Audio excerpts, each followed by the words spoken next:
My name's Babu Karkor. I actually come from West Africa, the Gambia. I work for our national water and electricity company called MUAC. I actually came across Humanitarian Global in the internet, and I was really interested when I found they could do some training on water sanitation and hygiene. Actually, I was pleasantly surprised because when I came here, the training material, the lecture guide and everything was extremely beyond my expectation. Although it was very intensive and very, very tough. So every day I have to do a homework, which was really not easy. Closing at 5 o'clock and having to follow up with a homework wasn't very easy, but I think we have conquered it, and I am grateful. My expectations were met beyond imagination. The training was really detailed. The material and content were really wonderful, and I think everything was beyond my expectation. I've been given material, I've been given guidelines, and even this institution is trying to link me with people internationally who are interested in and doing what I am interested in doing also. My connection actually started when I flew into Kenya around 1 o'clock late at night. I found people of Humanitarian Global at the airport. These people were able to meet me at the airport, pick me up, and made me settle down late that night. And from there, I think it was just like a family. You know, everything went well. I really felt like home from home. Nairobi, frankly speaking, I can see Kenyan people are a very agitated people. They want to drive for development too much. But my advice to Kenyan people is Kenya is a beautiful country. You've got good education system. Your country is developing, and I can see a lot of young, talented people in Kenya. I think you have to at least minimize your aggressiveness. You are getting there. Advice is, frankly speaking, at Humanitarian Global, if you come to train with them, you really expect to have value for your money. The course facilitators are wonderfully landed. They will give you both the guidance, the information you might need with relevance, and they can even help connect you to other professionals there in the world. Thank you. I am pleasantly surprised that I could discover such wonderful knowledge in Kenya. I can't be but very grateful. And I don't think you guys owe me anything. Maybe I owe to come back again. Thank you. Okay, welcome.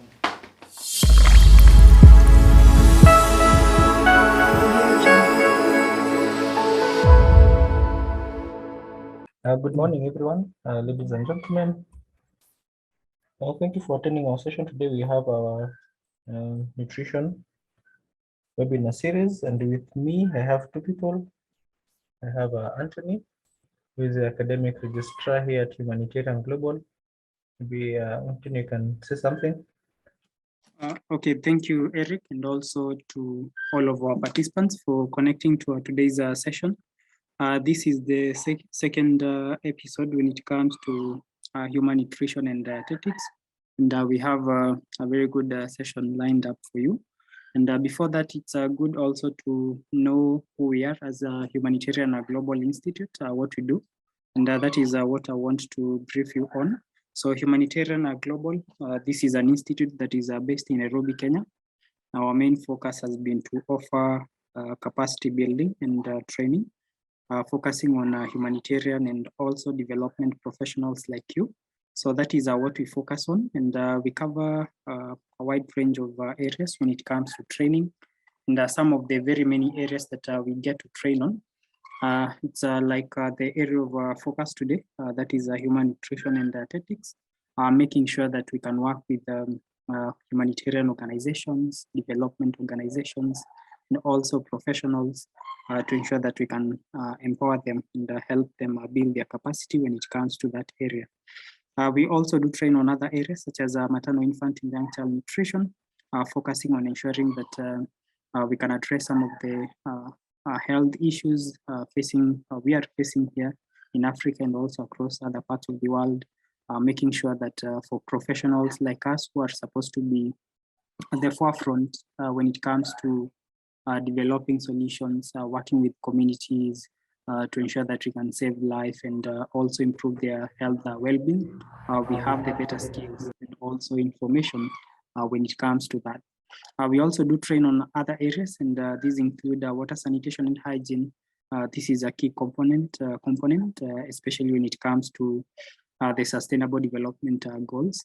That is one of the areas that we get to ensure that for SDG number 6, we have a training on water sanitation and hygiene for these professionals and also organizations which are pursuing the attainment of that goal.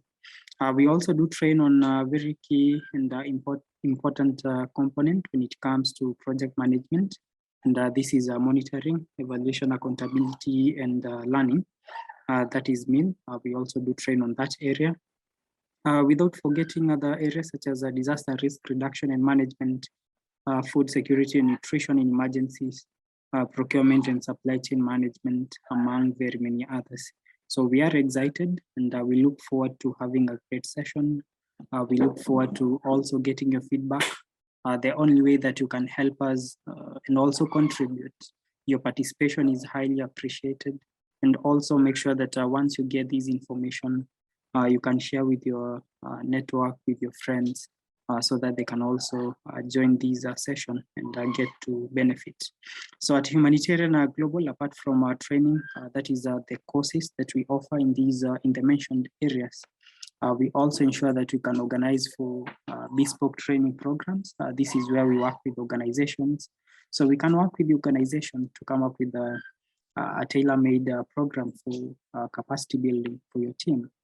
We also ensure that we support individuals and also organizations when it comes to capacity building and also consultancy work. You want an agency where you can seek professional advice. You want assistance when it comes to implementation of programs that you're doing. So you can always reach out to us because we have a pool of experts who are working with us as part of the team. Like today, we have one of them, that is Annette, and she'll be taking you through the session. So we have quite a lot to offer, and we look forward to interacting with you more. And we're going to give you all the details when it comes to how you can reach out to us. We have our website, we have our Facebook page, we have our social media handles, we have our contact details, and I will share them with you so that afterwards you can contact us if you have any inquiry to make, and then we can respond to you. So just to summarize, and we also have the team here with us, quite a huge team, so you can always get to engage with our team as the session goes on. In case you have a question, post it on the question and answer section. In case you have another inquiry, you can chat us, and then we're going to respond to you. So over to you, Eric, and all the best as we get to follow up with our today's session. Thank you. Thank you for that, Anthony. Our second person is Annette Mambo, who is our key speaker today.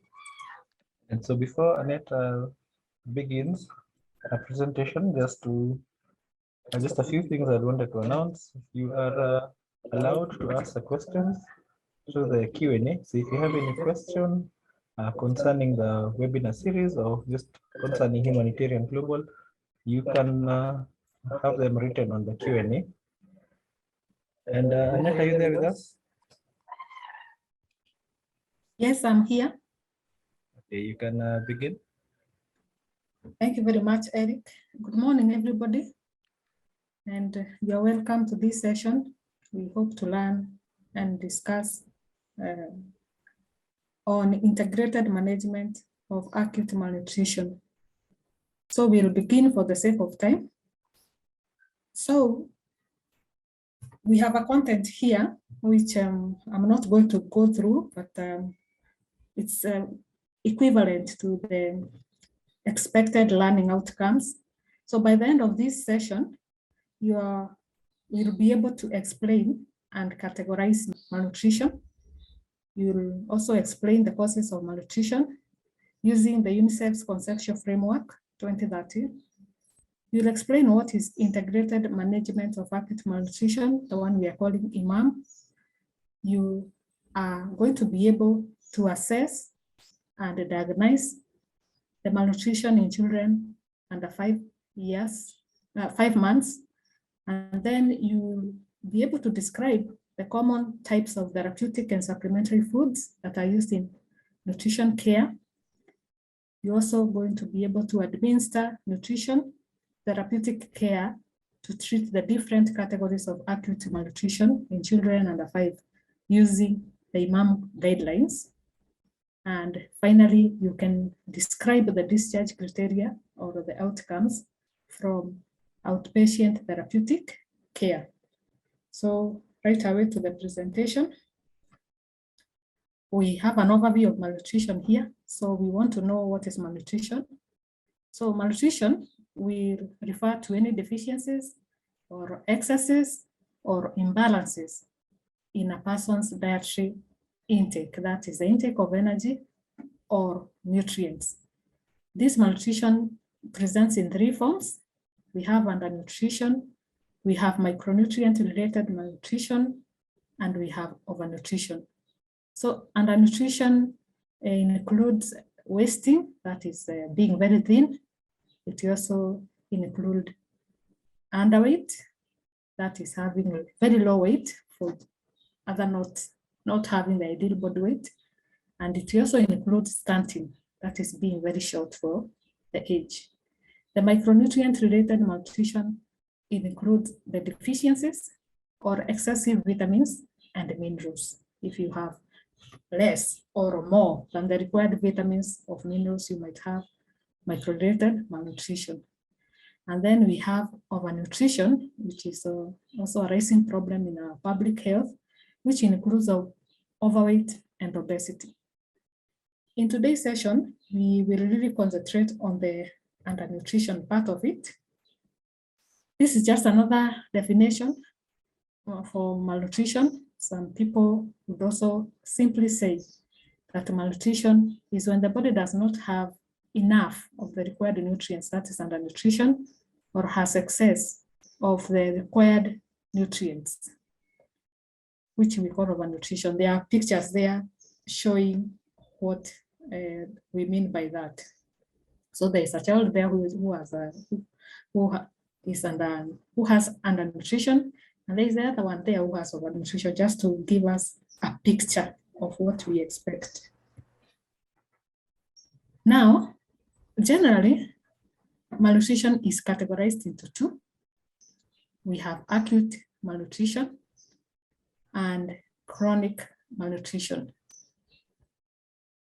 Patients, including children, they can have a combination of both the acute and chronic malnutrition. So we are going to define each of them. We start with acute malnutrition. Now, this one is a form of malnutrition that occurs suddenly. It presents itself suddenly, and it results from a decrease in food consumption. You don't have enough to eat, or some illness.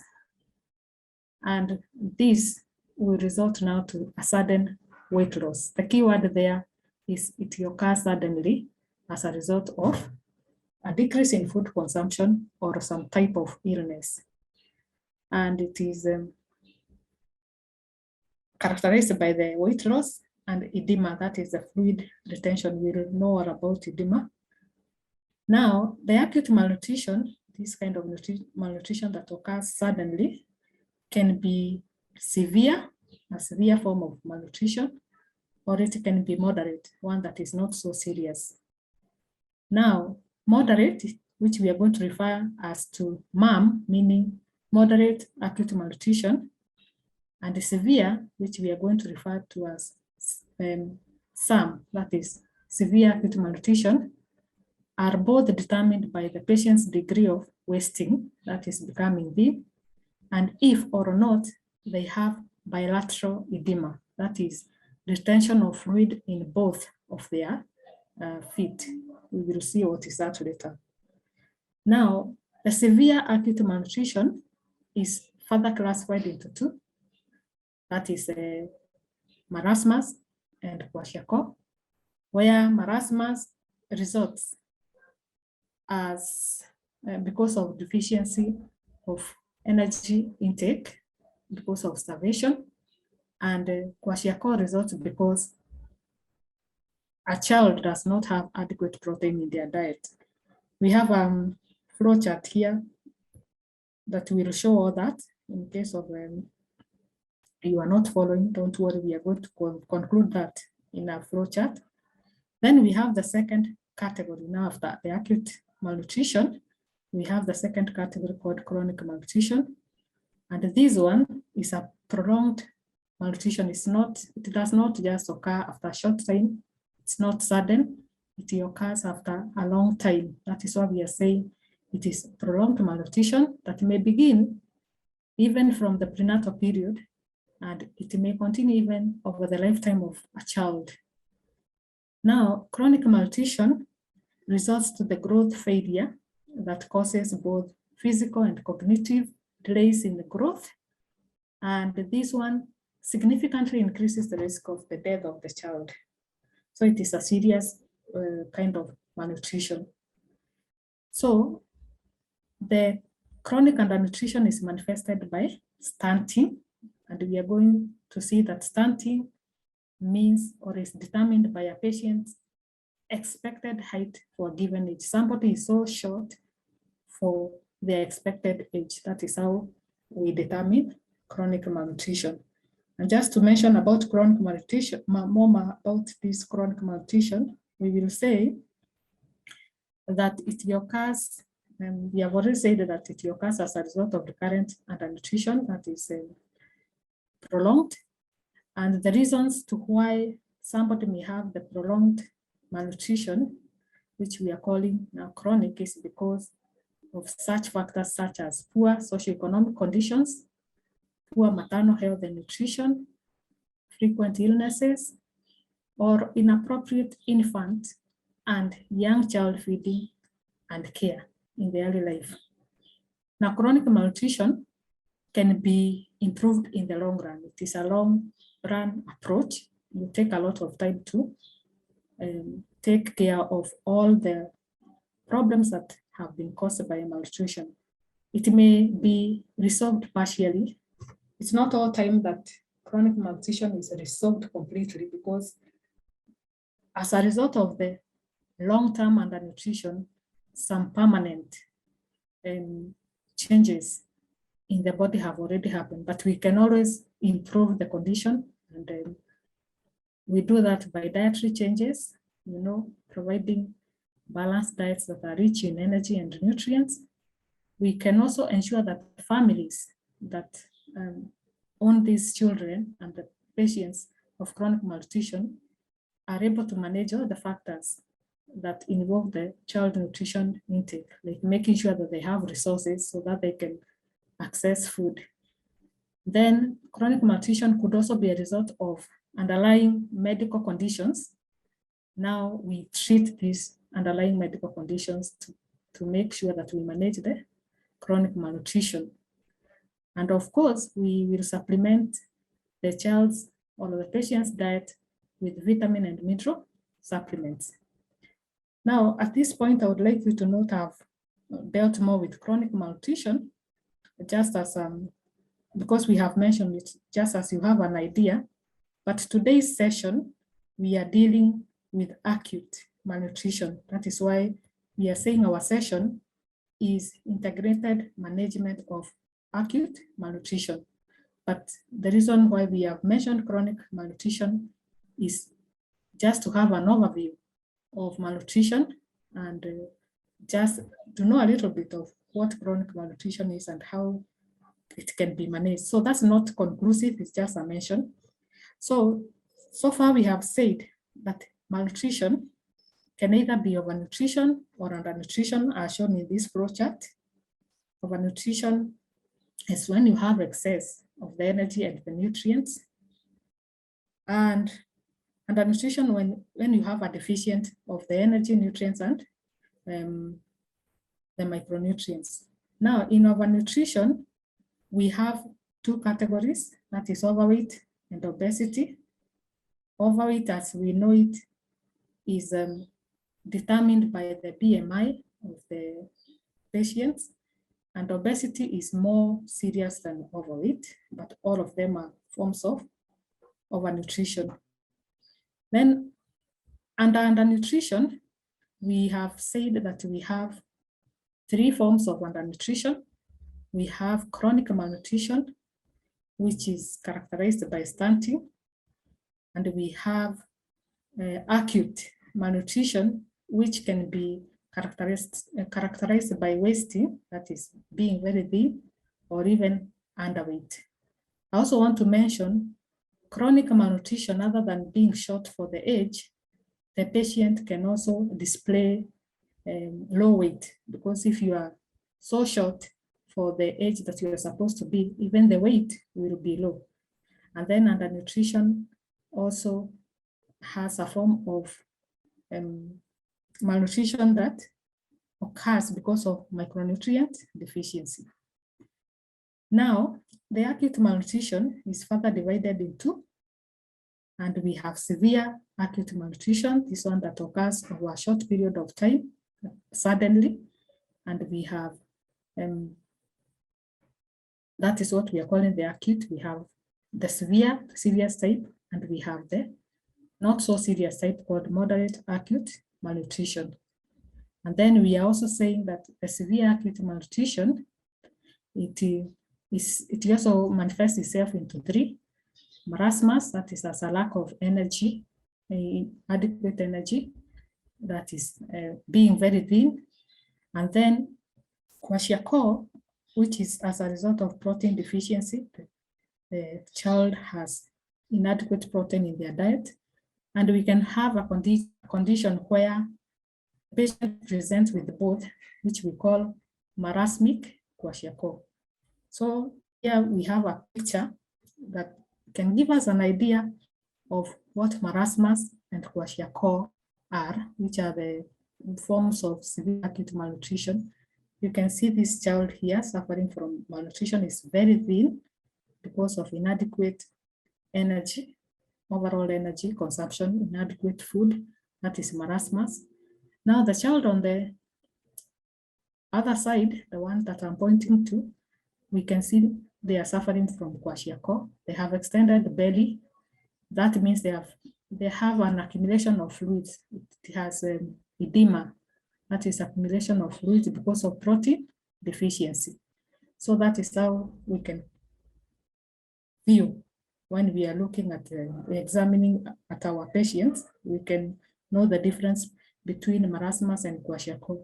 Now, marasmic kwashiorkor is a combination of this. We'll have a totally wasted child like this one, but as we see the ribs, we will also see some presence of oedema, either on their feet, below their knees, or even in the whole body, including their bellies.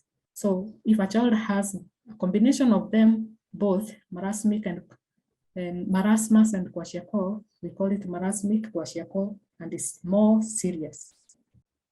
Now, we talked about chronic nutrition, undernutrition, and we said it is characterized by stunting. How we know about stunting is we compare the child height with the standards for that age.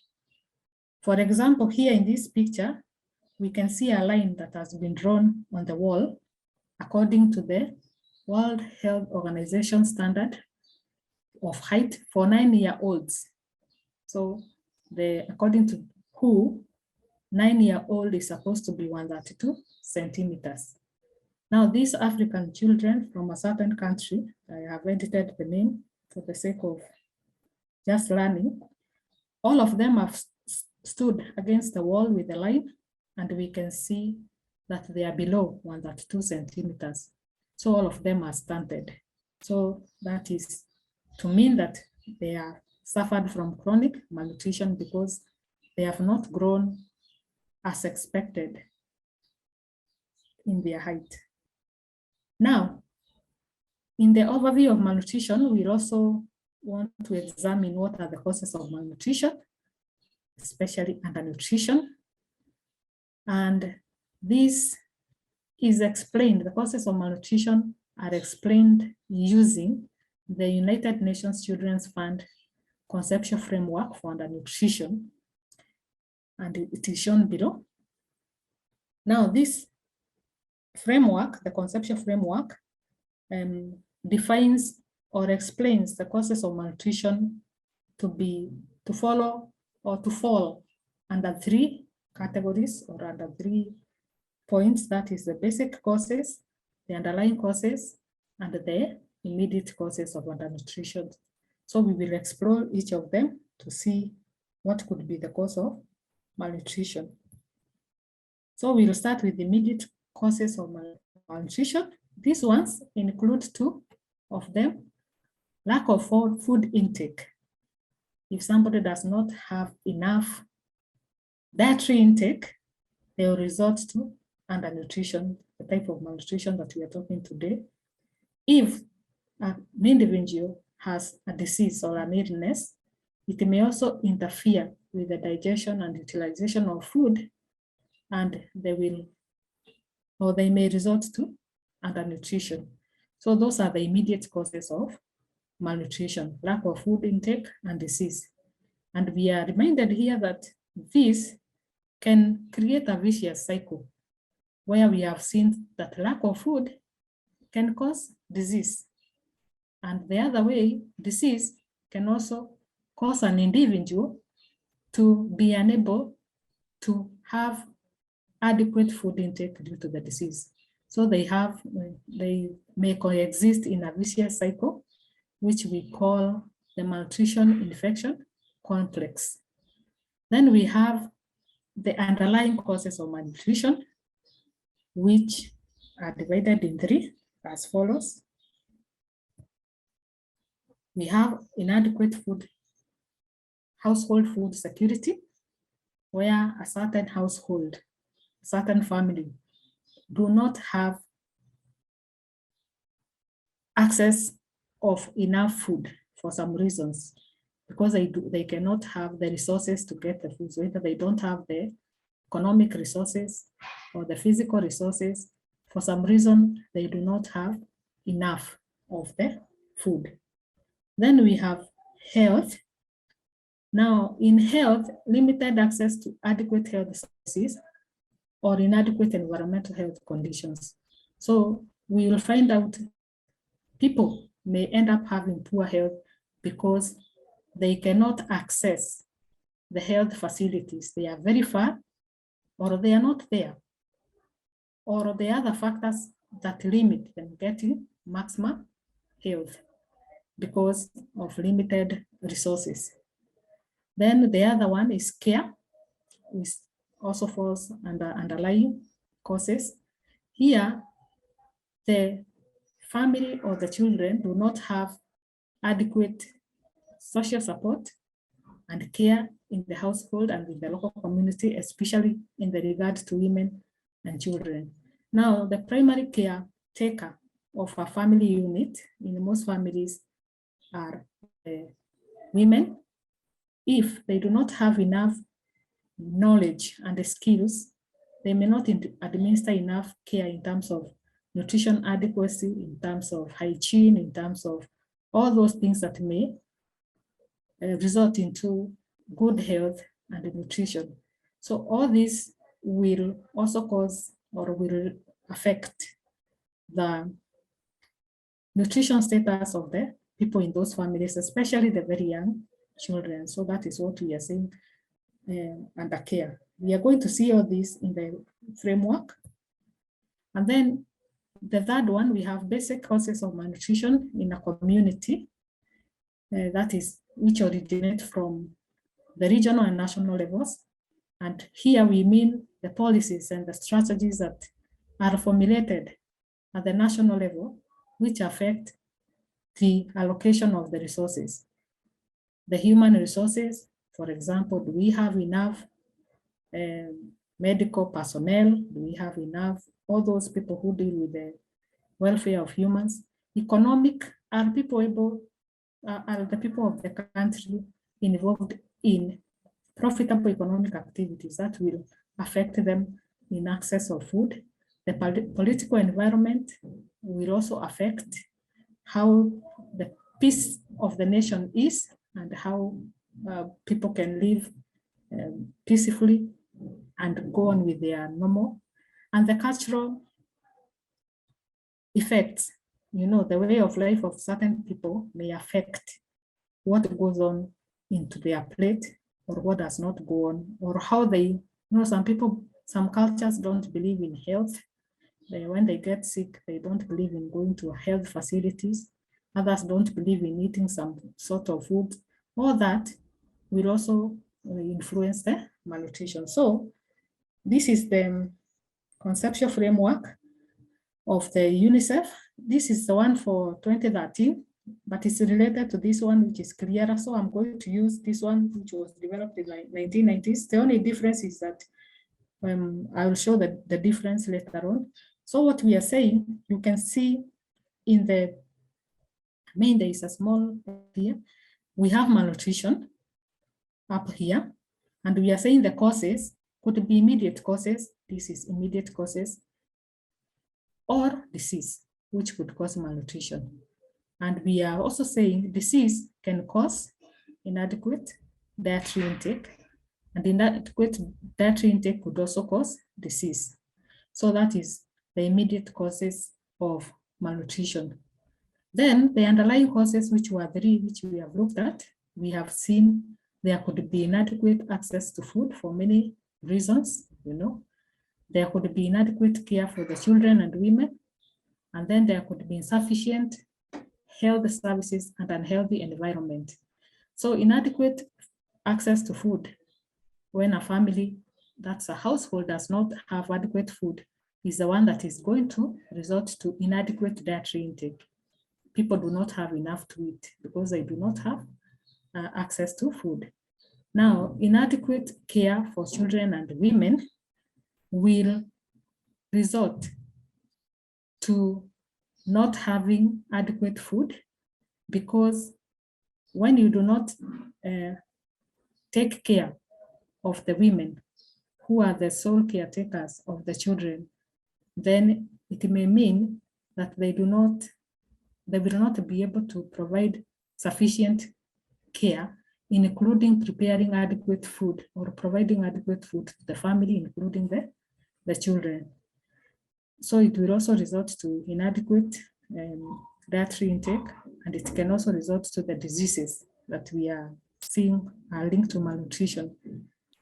Now, insufficient health services we have seen is when we don't have the hospitals themselves, and we also don't have, the equipment that is supposed to be there in the hospital, even the human resource.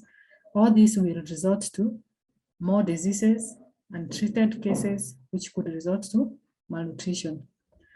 Now, under the basic causes, we are saying here, they are usually at the national and the regional levels, and they determine the potential resources in a country. This will include the political, the cultural, that is ideological, and economical structures of a country, which will affect the control of the resources, that is the human, the economic, and the organization of these resources. The policies and the strategies of any country, or the resources, the way that a certain government chooses to share its resources, are they enough for the health sector? Are they enough for the education of these women and for the community and children, so that they can be aware of malnutrition? All these basic causes may not be directly as a cause of malnutrition, but they cause the underlying causes, and which result to the immediate causes. So we are saying the policies and strategies that a certain government, a country has, may influence whether there will be malnutrition or not in a certain setup. So just to go back, now this is the current, the latest conceptual framework that is being used. It is the same up to here. We are just saying when we have inadequate dietary intake, and the dietary intake, which are the immediate causes. We divided them either into short-term consequences and the long-term consequences. And that is the only addition, where we are saying the short-term consequences of inadequate dietary intake is mortality, increased death, morbidity, that is increased diseases, and disabilities. People now acquire some disabilities, inadequate nutrients and energy. And then from the diseases, here we are saying there are long-term consequences. We have the adult height, people become stunted, cognitive ability, the mental abilities are affected.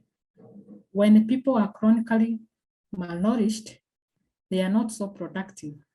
So economically, they are going to do less and achieve less. They are less productive, all that. And they are also prone to diseases, metabolic diseases and cardiovascular diseases, other sorts of diseases that may result or may develop, especially the long-term diseases, the chronic diseases, because of lack of the health care, which is coming to result to these diseases. So that is the difference between the conceptual framework that was developed from the 1990s and this one of the 2013, but they are talking about almost the same thing. Now, we'll continue with the overview of malnutrition, or before we continue with the overview of malnutrition, I just want to emphasize and say that despite that the malnutrition is categorized into two, where we have seen we have overnutrition and undernutrition, the reason why we are dealing with undernutrition today is not because that overnutrition is not also a problem, but it's because we have to start somewhere. So we are saying undernutrition is already health concern. In fact, nearly half of all the deaths in children who are below 5 years, have been attributed to undernutrition. Like last year, by 2021, the WHO did a study, and 45% of the deaths of all the children who are below 5 years occurred because of undernutrition. As per last year, it was 45%. Now, because of these reasons, there have been some programs that have been put in place to take care of this problem of undernutrition. So we are saying that when we use these programs, when we implement these programs, which have been developed by reliable bodies, like by the World Health Organization and the United Nations Children's Fund, this has been able to bring down the fatalities that occur because of severe acute malnutrition. So today we are going to look at one of such programs that we are calling IMAM, Integrated Management of Acute Malnutrition, which has been put in place by many bodies, reliable experts, technical experts, and the bodies, which we are saying, we have seen the WHO and UNICEF's work together to come up with such a tool. So, what is the IMAM, or the one we are calling Integrated Management of Acute Malnutrition? Here we are saying IMAM means Integrated Management of Acute Malnutrition. Do not forget that we also categorized malnutrition into two. We have acute malnutrition and chronic malnutrition. And we said acute malnutrition is the one that occurs suddenly as a result of inadequate food intake or as a result of illness. The key word there is that it occurs within a short time. And we have the chronic malnutrition that occurs after a prolonged time. Today, we are dealing specifically with acute malnutrition because it has been a problem that occurs, especially in the young children who have a high turnover of cells because of the growth. If they miss adequate diet for a short time and the nutrients, they develop this acute malnutrition. So that's where we are, this program or these guidelines are centered to that group of the young. So integrated management of acute malnutrition, which I hereby refers to IMAM, it is a comprehensive strategy. You can hear we are using the word integrated, meaning that it is comprehensive. It links several components. It links inpatient treatment of severe acute malnutrition patients who may have medical complications. It links them with outpatient care of severe acute malnutrition without medical complications. It also links it with the management of children with moderate acute malnutrition, and it also links it with community mobilization and involvement. So we will see that in this program, this IMAM, it links all those components to have a comprehensive strategy to manage the acute malnutrition.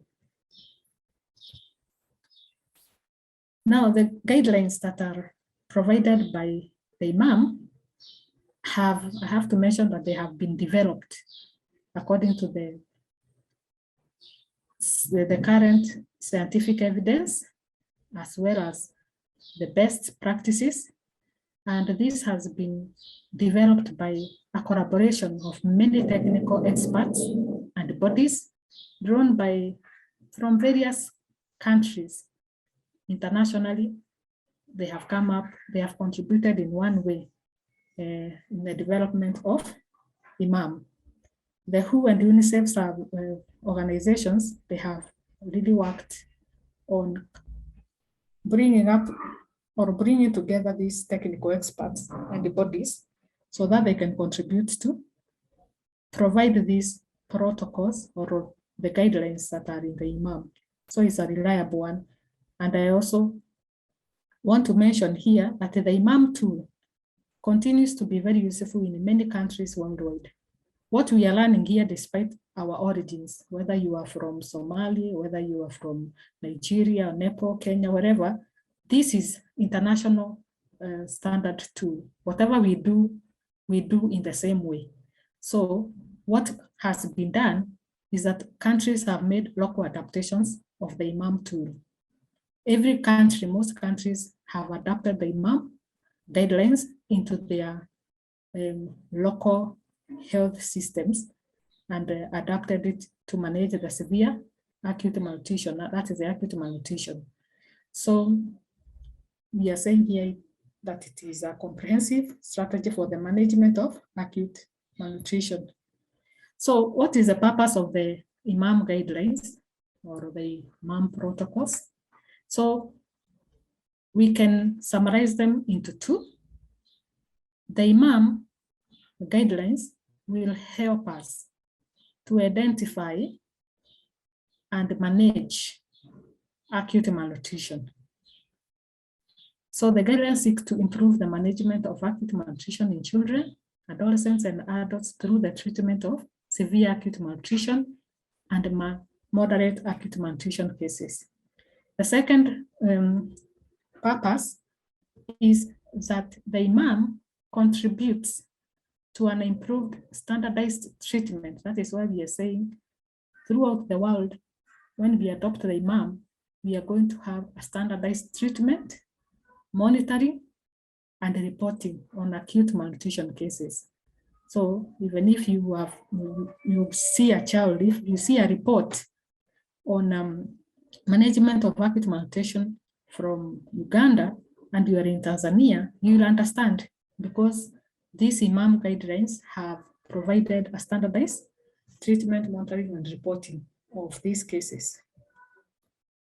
Now, the IMAM has 4 components. We have kind of mentioned them, but we are saying because it's an integrated program of managing acute malnutrition, it has these 4 components. We have outpatient therapeutic care. We'll understand further, but this means you do not admit the patient, you do not admit that child, but it provides a home-based treatment and rehabilitation. The child or the patient is treated when they are at home. They just attend the health facility for monitoring and for getting the therapeutic foods. Inpatient therapeutic care, which we are calling ITC, this one takes place in hospitals or health facilities or stabilization centers. So it depends on your country or the setup or the project you're working on, but the patient is admitted in a health facility. We have a supplementary feeding program. It's also another component of the IMAM. And here we do, it's a program that involves the boosting of dietary intake of the vulnerable individuals by giving food rations, by giving supplementary foods to individuals and communities to supplement already what they are taking, to add more value to what they are taking in order to prevent malnutrition, acute malnutrition from occurring or becoming worse. So that's another component where IMAM use or provide supplementary feeding. And then all this will not be possible without community linkage. You have to involve the community. You have to have health workers, we nutritionists or other health workers who are going to have community outreach, who are going to mobilize the community so that they can be able to identify early, to refer and to follow up the cases of acute malnutrition. So all these are the components of the IMAM. Now, as we finish about the IMAM, what the IMAM is, we also want to know the principles of IMAM, the core principles of IMAM. IMAM aims at covering maximum coverage and access. So here, we aim to have the greatest possible coverage by making the services available to the highest possible population. And then we have also another principle, timeliness. And here we are saying the IMAM aims to begin case finding and treatment before the prevalence of malnutrition increases or escalates. And then IMAM also aims at providing appropriate medical care and nutritional rehabilitation.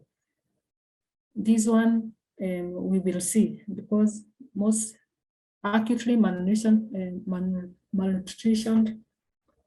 patients may also have some medical problems. That is why we are saying, other than just giving nutrition rehabilitation, one of the principles there of the IMAM also aims at giving the appropriate medical care. And then care for as long as it is needed. Now, IMAM hopes to completely make sure that the clients or the patients have received full treatment or management of the malnutrition. That is why we are saying that the care is given as long as it is needed, so that every patient is able to stay in the program as long as they need to.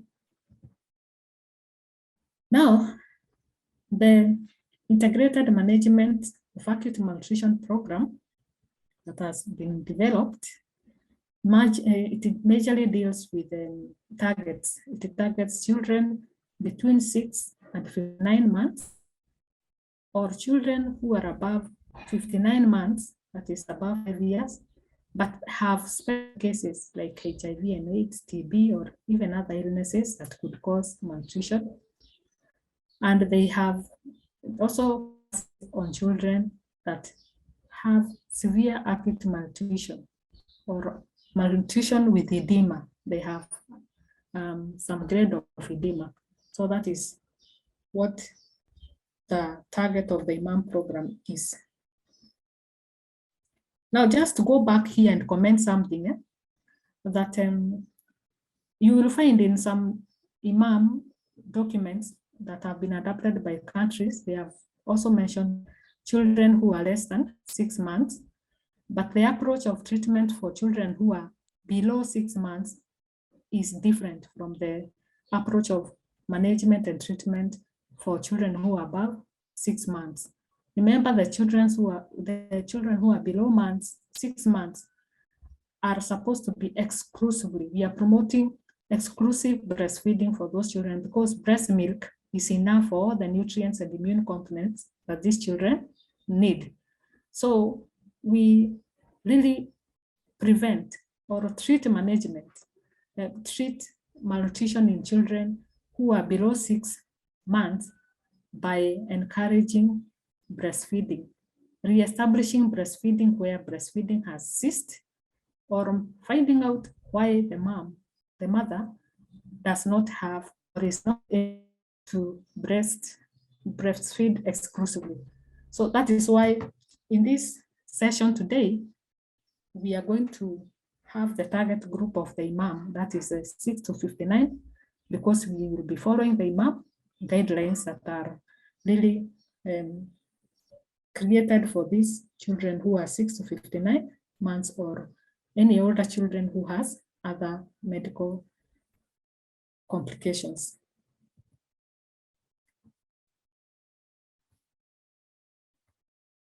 Okay, now, Mr. Eric,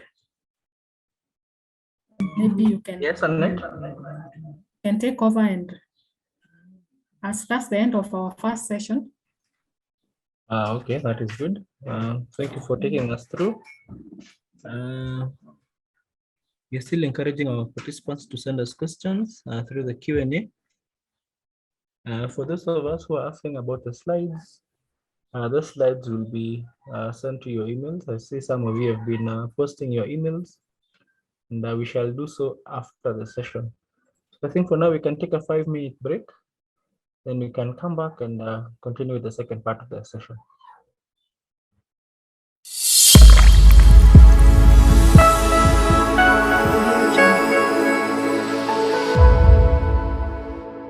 Yeah, my name is Stephen Muchami. I am a consultant and also a trainer for Humanitarian Global, and my areas of competencies are diverse, basically in WASH and also in project management and monitoring and evaluation. Had lengthy years of consultancy work with humanitarian organizations in the area of WASH projects, and that's basically what describes me.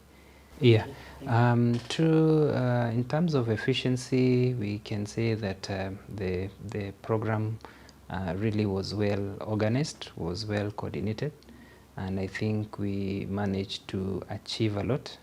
Sometimes some sessions we could be run over by time because there is much to cover and the time sometimes is limiting.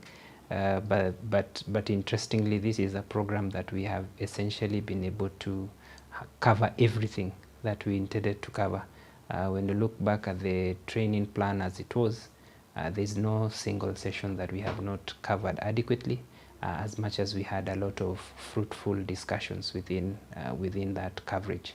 So I can say the program was very, very efficient. Definitely, I think Humanitarian Global is an institution that applies global standards in terms of humanitarian training, and that is the reason why participants coming from different countries can actually be able to feel very, very comfortable to be able to come into Humanitarian Global, find global standards, find global knowledge, find global skills and global tools and techniques to be able to help them apply their profession in diverse organizations. So I think the choice of Humanitarian Global is surely the best bet they can have for humanitarian training.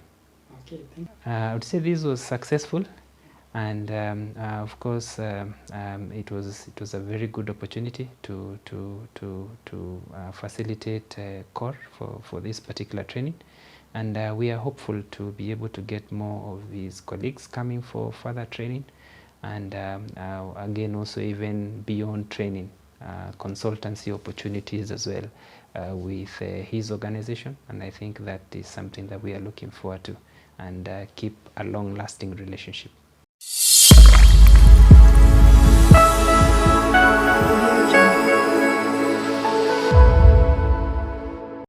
So welcome back, everyone. We can continue with the second session.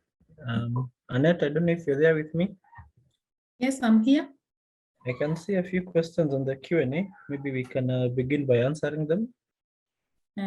Yes, just before we begin to answer them, because they will be answered in our following sessions, all of them are in our next session. I'll still answer them, but after our next session. I just want to go through the slides for those people who might have just joined now. This is what we have covered. It's not much. We have done overview of malnutrition, definition there.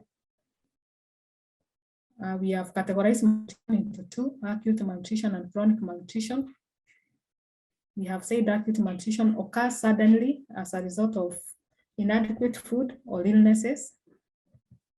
And chronic is a prolonged malnutrition which has taken long for a long time, where the patient does not have adequate foods and micronutrients.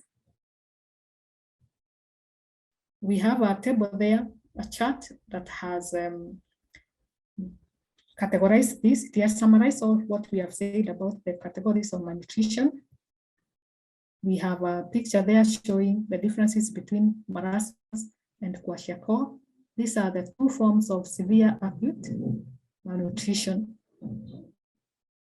There is an illustration showing stunted growth that is used to determine the chronic malnutrition, whereby we have the WHO standard. You can see the line there on that 2 centimeters. That is 9-year-olds, according to the WHO standards, the Health Organization standards.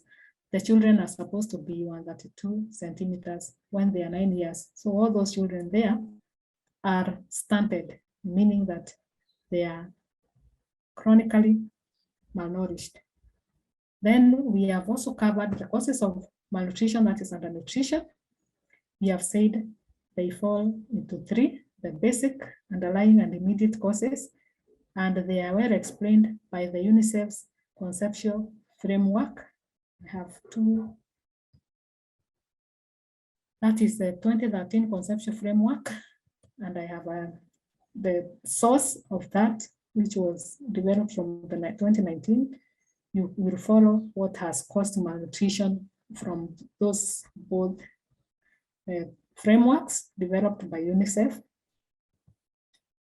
And then here we are saying that malnutrition, that is undernutrition, is a global health concern, because I've just said, like last year, by 2021, the WHO released data and said 45% of all the children who died and were below 5 years of age, the deaths were as a result as undernutrition. So undernutrition is a very serious problem, and that is why the World Health Organization, WHO, and the UNICEF have put a program in place to manage acute malnutrition, which we are looking at today, which is the IMAM. So we have said IMAM is means integrated management of acute malnutrition, and we have just said that it provides a comprehensive management of malnutrition. There you will see with the various components, and the purpose is to identify and treat acute malnutrition and to provide the standardized treatment for monitoring and reporting the acute malnutrition cases. The components are there: outpatient, inpatient, supplementary feeding program, and the community linkage. Those are the components of IMAM. The principles of IMAM involve that it has to cover maximum coverage. It has to be timely. It has to offer appropriate medical care and nutrition rehabilitation, and it has to provide care as long as possible. And the target group here, we are saying, is children who are between 6 to 59 months, and the children who are above 5 years with special cases, and any child with oedema. So that's where we have reached, and we will continue from there. Now, before we treat or we manage malnutrition, we need to do the screening or assessing for acute malnutrition. So we do the screening or assessment. If you attended our last session that we offered here in Humanitarian Global for Nutrition, we talked about nutrition assessment.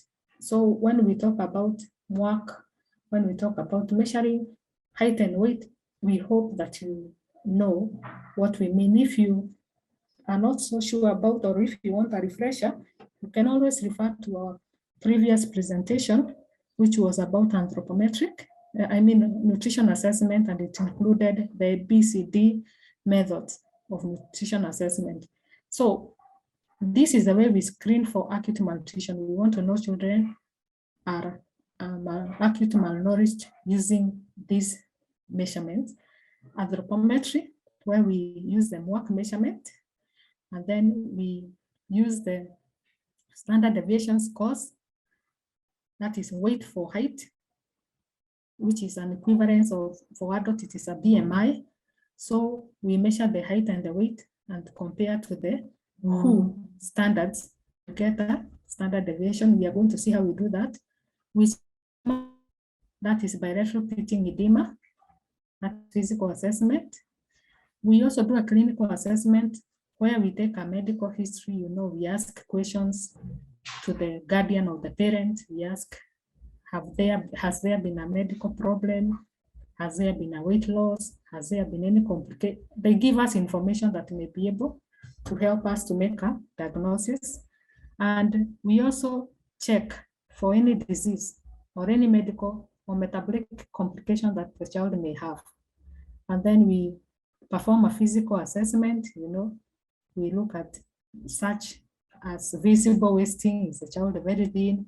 We look at the skin. Do they have lesions, open lesions, small wounds that are open there? We take their temperature. With all that, that's a physical assessment. And then we do an appetite test. We also know how we do that appetite test. And as we said earlier, we obtain all the information that can lead us to a diagnosis. So that is how we screen for acute malnutrition. And we are going to see exactly how we do that. Now, when we want to make a diagnosis of acute malnutrition, we remember that we said acute malnutrition is divided into two. We have severe acute malnutrition and we have moderate acute malnutrition.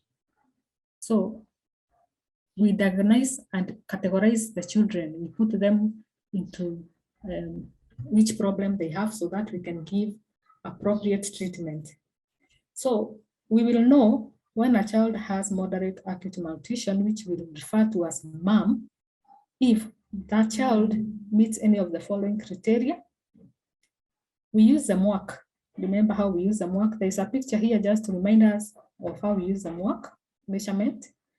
And if the MUAC measurement is between 11 centimeters and 12.5 centimeters, then we know the child has moderate acute malnutrition. If the child has weight for height between Z-score -3 and -2, we also know MUAC. The child should not have bilateral pitting, they should not have edema, they should not have any medical complications, and they should have a good appetite, because the way we manage acute malnutrition is by offering a form of supplementary food, meaning that the child must have a good appetite. Now, we are saying if the child meets any of the following criteria, so it could be any one of them, either the MUAC is between 11 and 12.5, or the Z-score is between 3 and -2, -3 and -2 z-scores, or the rest. The two ones are the ones that determine moderate acute malnutrition. Of course, the others, if a child has bilateral pitting, that one is like a medical complication. So they should not have bilateral pitting and they should not have medical complications. So this picture here, you can see, if you can see, the arrow is pointing at the yellow part. We may not be able to read, but remember now the MUAC tapes that we use are color-coded. If the arrows point at the measurement points at the yellow part there, it means moderate malnutrition. But if it's green, that ones mean there is no malnutrition. And if it is red, that means now the child has severe acute malnutrition. Now, we continue to see how we diagnose. We do a diagnosis of acute malnutrition. Now we will know that a child has severe acute malnutrition, the one that we refer to as SAM, if that child meets one or more of the following criteria. They have a MUAC measurement of below, less than 11.5 centimeters or 115 millimeters, or they have a weight for height z-score of less than -3 standard deviation, or they have presence of bilateral pitting edema. Of course, grade 3 or grade 2. Grade 1 is called a mild edema. We'll also see how we know how to categorize those grades. The child or the child has medical complication, or the child has no appetite. Either of those criteria can be used to diagnose the child as having SAM, that is severe acute malnutrition. You look at this picture here. I've just reminded you how to take the MUAC measurement, and if you look closely, you are going to see that the arrow at the measurement there is pointing at the red. In the color-coded MUAC, that means this child is severely malnourished. Now we have been talking about edema. Bilateral means on 2 feet, not on 1 foot. Now, how do we check for nutritional bilateral edema? Because there are other types of edema. You know, if a child is suffering from, or a patient or a child or any other person is suffering from edema for other reasons, which are medical. It could be because of kidney problems, heart problems, liver problems, other problems. But now here we are talking specifically on nutritional edema.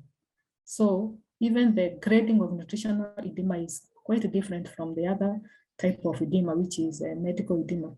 So what we do is that we place our thumb on the child's feet, like the one we are seeing, for around 3 seconds, and then we release the thumb. We apply pressure, and then if we see a pitting or an indentation, or for lack of a better word, a small hole that lasts for around 2 seconds or more, then we know that the child has accumulated fluid. That is what we call bilateral edema, and that's how we check. Now, how do we classify edema? Because we are hearing there is grade 1, grade 2, grade 3. So we have a small table here to help us classify the edema. We have the observation and the classification. There is no edema. The classification is 0. When we have bilateral edema in both feet, that is below the ankles going downwards, that one we call it grade 1 or plus edema. Now, when the bilateral edema is in both feet and legs, below the knees, that is meaning below the knees, now it means it is grade 2. It's classified as grade 2 or plus 2. And if the edema is observed in both feet, on the legs, on the arms, on the face, it's generalized in the body. that is now a grade 3 edema, which is +3. It's written also as +3. So you will be able to classify your edema. Now, grade 2 and 3, those ones are serious edemas. Grade 1 sometimes is called non-severe or mild edema. Now, we are also saying that when we are doing a diagnosis for acute malnutrition, to categorize these children either to having MUAM, that is moderate acute malnutrition, or to having SAM, that is severe acute malnutrition, we also look for medical complications. Now, I just want to point out in the project that you will be working, in the health facility that you are working in, the NGO that you are working in, we work as a team. There will be the community workers, there will be the nutritionists, there will be the medics, the nurses. So we work as a team, and medical complications are going to be able to identify these complications. So we just mention them so that we know what we look out for. Edema, marasmic kwashiorkor. Remember, we said the combination of marasmus and kwashiorkor. You know, having no appetite, high fever, hypoglycemia. Hypoglycemia means low blood glucose. Hypothermia, that means low body temperature. Severe anemia. No, this we are using so many methods of doing assessment. How do you know somebody has severe anemia? Because you have done a HB test, that is a lab test. Superficial infection, you know, which might be characterized by temperature or not. Severe dehydration, congestive heart failure, vomiting, having convulsions or loss of consciousness, jaundice, which is characterized by yellow discoloration in the whites of the eyes, and you know, a yellowish tone on the skin, not able to drink or breastfeed, or does not eat. You know, all those are some of the medical complications that should be looked for. This and more should be looked. Just rule out if a child has any medical complication or not. So those are some of them that we look for. Now we are talking about Z-scores. We are talking about a child has severe acute malnutrition if they are below -3 standard deviation of Z-score.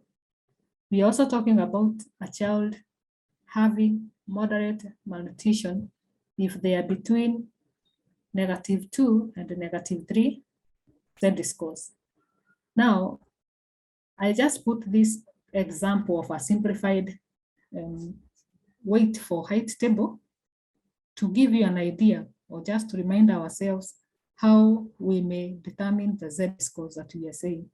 So I will just pick a random child weight here. Remember, we are taking the length or height of a child. Remember, length is for children who are below 2 years or below 87 centimeters, and the height, which we take vertically, are for children above 2 years or above 87. Now, these tables, this is a table that charts where we have graphs that exist, but this table is commonly used because it's very simple to use. So the tables are available for sexes, different for boys and for girls, and then for different age, from birth to 59 months, that is to 5 years. Above 5 years, we commonly use BMI for age. But for this, and for the sake of the IMAM, I have given this as an example. So how do we read how do we determine the Z-score? Now, the median here, the green that I'm pointing at, I hope you can see, represents the kilograms, the weight that is required, the optimal weight that is required for a child. For instance, in this column, we have the length or the height of the child, and the median, we have the expected kilograms or the expected weight for that child. So, for example, a child who is around 65.0 centimeters, who has a weight, will have 7.2 kilogram. But anywhere between 6.6 to 7.2 means it's not bad. Now, a child will fall between standard deviation 2 will deviate from the mean in -2 and -3 if a child who is 65 centimeters has kilograms between 5.6 to 6.1, meaning now they fall between the standard deviation of -2 and -3. That means that they are moderately malnourished. The severely malnourished child, the same child, we are saying, will fall below -3 standard deviation, the Z-score APO. That is why we are saying now this child, for example, who has 65.0 centimeters of length, they will be below 5.6 centimeters. So you can practice seeing what we mean by that, but that's just a rough idea of how you check the Z-scores. Remember, if you are not able to check the Z-scores, but you should be able, because this is our profession, we said you can use the MUAC or the Z-scores or the oedema. So you can use either of the criteria. Now, the food test that we are also looking for is very important. When we are doing a diagnosis for mom or a son, we also do a food test. How do we do this food appetite test? We do it by, first of all, we do it to test the appetite of a child, if the child is able to feed or not able to feed. Are they willing? Do they have do they have the need to feed, like they need to feed or not? So how do we do it? We use a ready-to-use therapeutic food. I will show you how it looks like, and I'm sure you have also come across.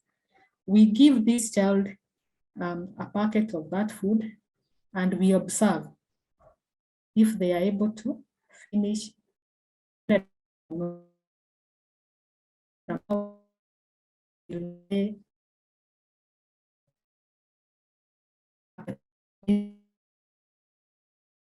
appetite. We are being told the test is a child, because remember, if a child not food, then they will have some problems, health problems. And we are saying ready to use is identify the severely acute malnourished child. You see, screening for acute malnutrition, we have a child everything. Automatically, they will be classified as a severely acute malnourished child, as long as they do not have appetite. So this is a slide about the ready-to-eat food. We can just for your, when we share the slides, just for your information. Now, these are the examples of different brands of ready-to-use therapeutic sachets that are used. The common one in my country, here Kenya, is a plum peanut. Although you will find these ready-to-use therapeutic foods in different brands. You can see we have the USAID, you can see we have plum peanut by Nutriset, we have another one here. So they look something like that. Is a sachet 2 grams, which has about 500 kilocalories for that small packet. child. Don't give the child in a quiet, isolation where the child is not frightened, they can eat naturally, and then give them time to see if they eat or not. How do you know the child has passed the appetite test? The criteria we use is here, it's provided. Now, depending on the weight of the client, if a child of grams, be able to finish an 1/8 to 1/4 of a sachet, they are able to finish at least an 1/8, then it means they have no appetite or they have poor appetite. We are going to classify them as some severely acute malnourished. So this is a table that you can use. We will not go through it, but that is how you check a child between 4 to 6.9 must finish above a 1/4 sachet. So you check that, you have that for your reference. And this information is always provided by in the WHO databases. Now, once you have diagnosed the children, remember now you have acute malnutrition, and you have either diagnosed the child as moderate acute malnutrition or severe acute malnutrition. There are some care actions that are recommended guidelines. We have either child in inpatient therapeutic care, which we say it can take place in hospitals or civilizations. Patient therapeutic care, which is home-based. You also place a child in a supplementary, which patient so under now the child in therapeutic care center. We admit children who are 9 months of age with the now know how to check for medical complications, who have no or who have poor appetite, who have edema, especially the serious type of grade 2 and 3, who have marasmic kwashiorkor, or who may have HIV or TB or other diseases. Or you could also admit children who are less than 6 months, although we said this is not our target group, but doing screening and you come across a child who is below 6 months and they have kwashiorkor, that is a protein deficiency, which will be characterized by some edema, or they have a severe underweight, they are less than 3 kilograms, or for some reason they cannot breastfeed, or they cannot get the mother's milk, or any other referral case, because you can get referral cases from wherever, you can also admit them into the inpatient therapeutic care. Referral cases will come from other settings. Now, for admission to outpatient therapeutic care, you admit children who are severely acute malnourished, that those ones who had below 11.5 centimeters in their MUAC and below -3 standard deviation, what we have seen, without medical complications. They will not have any medical complications. They will not have any severe edema, and they must have good appetite. So you can admit them to outpatient. You also admit moderately acute malnourished cases. Remember, those who are children who had a MUAC measurements between 11 centimeters to 12 centimeters, and their Z-score was between -3 and -2, and they must not have medical complications, and they must have a good appetite. So those are the criteria you use to admit the various children in either inpatient or outpatient. Now, In outpatient, you may also admit more children. These children may be those ones who left the treatment earlier. For some reason, they did not continue with the treatment, but have come back now. Those ones, you admit them. Special cases, you know, you have children who are older than 59 months, 5 years and over, but who are very thin. They are very wasted, or they have oedema, or they have HIV, they have TB, they have other diseases that may cause them to have severe or moderate acute malnutrition, but they are above 5 years, you can admit them. And the children who have been referred. The referrals can come from the wards, the hospital wards, the counseling units, the immunization points, the ITC, because inpatient therapeutic care patient, when they improve from being admitted inside the facility, they will now transfer to outpatient. The community volunteers can also refer the children, and the self-referral. The caregivers may also notice some things that the child is suffering from, some sort of malnutrition.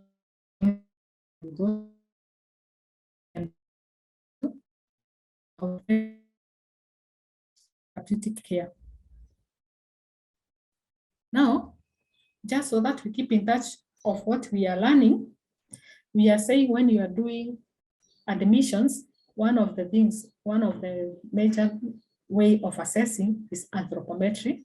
And in anthropometry, we are using weight for height, Z-scores, and we are also using the MUAC, the MUAC measurement, the MUAC straps. Now, when you do them, you have MUAC. If you have MUAC, children with showing a MUAC measurement of less than 11.5 centimeters, or a Z-score below -3 standard deviation, then these children, you classify them as severe. Then you ask or you check for complications. Any complications? If not, you take them test. You recommend inpatient management of the severe acute malnutrition. Now, if we go back, hope you are still following. When you do the anthropometry, you find that the child has 11.5 to 12.5 centimeter, or a Z-score between -2 to -3, then that means you also check for whether they have nourished.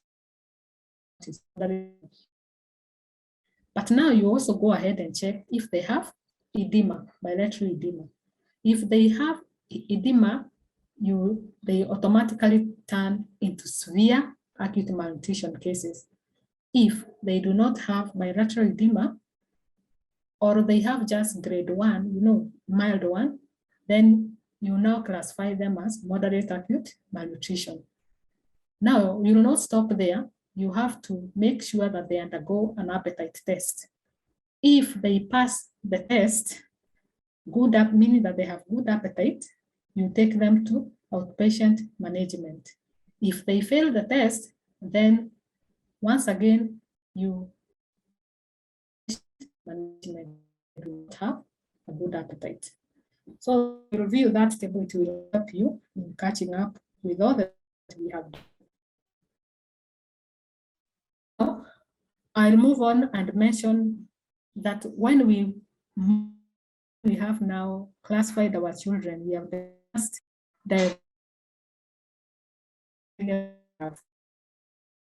we have put the children either into MUAC, that is moderate acute malnutrition, or to some severe acute malnutrition. Then we know we can put the children in inpatient or outpatient settings. Now there, that is where we treat the type of malnutrition that they have. And we do this using therapeutic foods. So before we look at the treatment, we want to familiarize ourselves with the various therapeutic foods that are used for preventing and treating acute malnutrition. So we have we have the specially formulated therapeutic foods, milk, which include formula 75 and formula 100. So these are therapeutic milks, which are called F75 and F100. Now we'll look at F75 milk.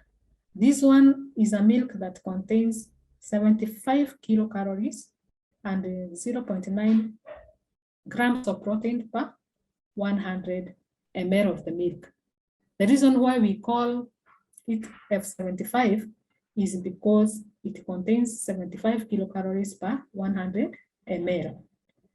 And this milk is a powder form milk, which has clear instructions, just like the regular formula milk that is used as for children as a breast milk substitute where the breast milk is not available. There is a way that you mix it. There is a formula of add this powder to these liters of boiled cooled water. And the water, when we are boiling the water, we boil up to the boiling point, and then we cool the water not less than 70 degrees, and then now we mix with the prescribed as per the container. I've not brought the mixing there because the instructions are clear there on the package. For the sake of time, we will not look at those mixing, but they are provided there. So F75 is used in the initial phase of the management of severe acute malnutrition. We will later on see that when we are managing the severe acute malnutrition, we use three phases. There is the initial phase, there is a transition phase, and there is another final phase.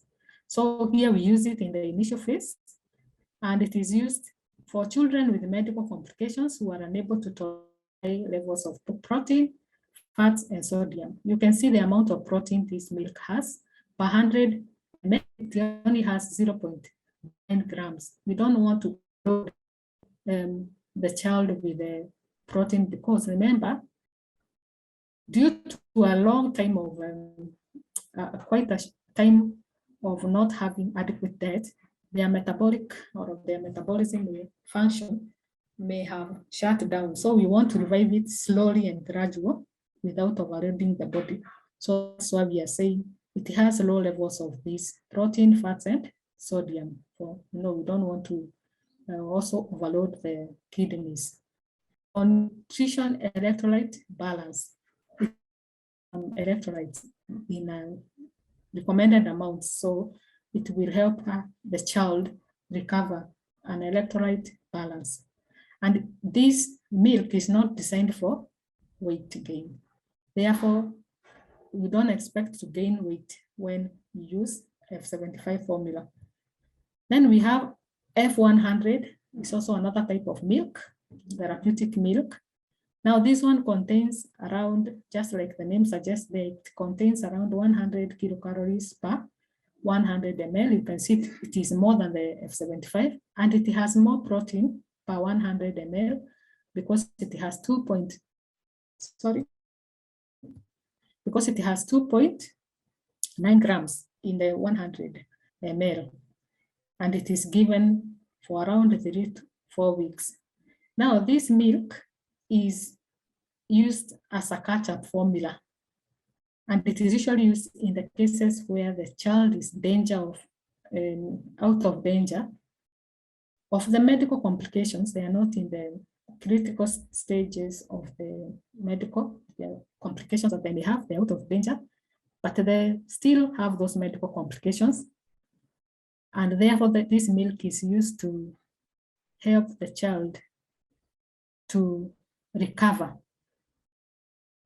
And it is only used after the child has got more appetite, and it helps in rapid weight gain and to rebuild the wasted tissues. So that's another therapeutic milk. So I have a picture just to give you an idea of how this milks may present themselves in tins, in sachets, they are there. And we are being told to remember one thing, that F75 and F100, they require preparation. You know, I said that you need to mix them with the recommended amounts of boiled hot water. And therefore they have a high moisture content and cannot be stored for a long time at room temperature, not unless you refrigerate, which is not also very much recommended. Therefore, they cannot be given to caretakers to prepare at home. So once you prepare these preparations of therapeutic milks, normally depending on the temperatures, they are not safe to use after around 2 to 3 hours, depending, you know, some places are very hot, other places are not so hot, but after around 2 to 3 hours, you cannot use the mixed up milk, therapeutic milk. You have to dispose it. That is why they are used inpatient. They are prepared in an inpatient facility. They are not given to the people outpatient for at home. Then we have the third category of therapeutic food. We call them ready-to-use foods. And these ones are divided in different categories. And they are nutrient dense. They do not require preparation, and they have low moisture content. That means they are a bit resistant to microbes. So because of this, they can be carried away from the health facility because they last longer. With the use of each of these products, the continued breastfeeding, if a child is breastfeeding, is recommended. Don't just use the therapeutic ready-to-use foods, but also breastfeed.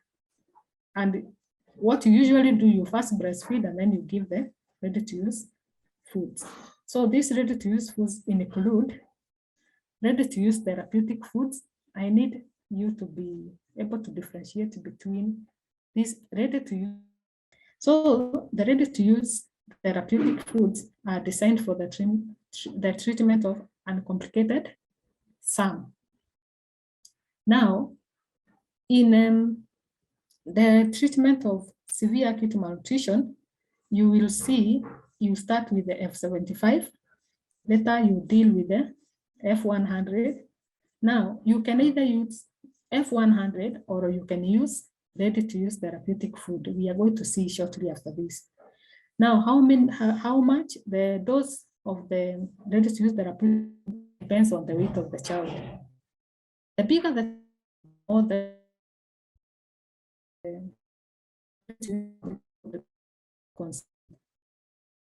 now,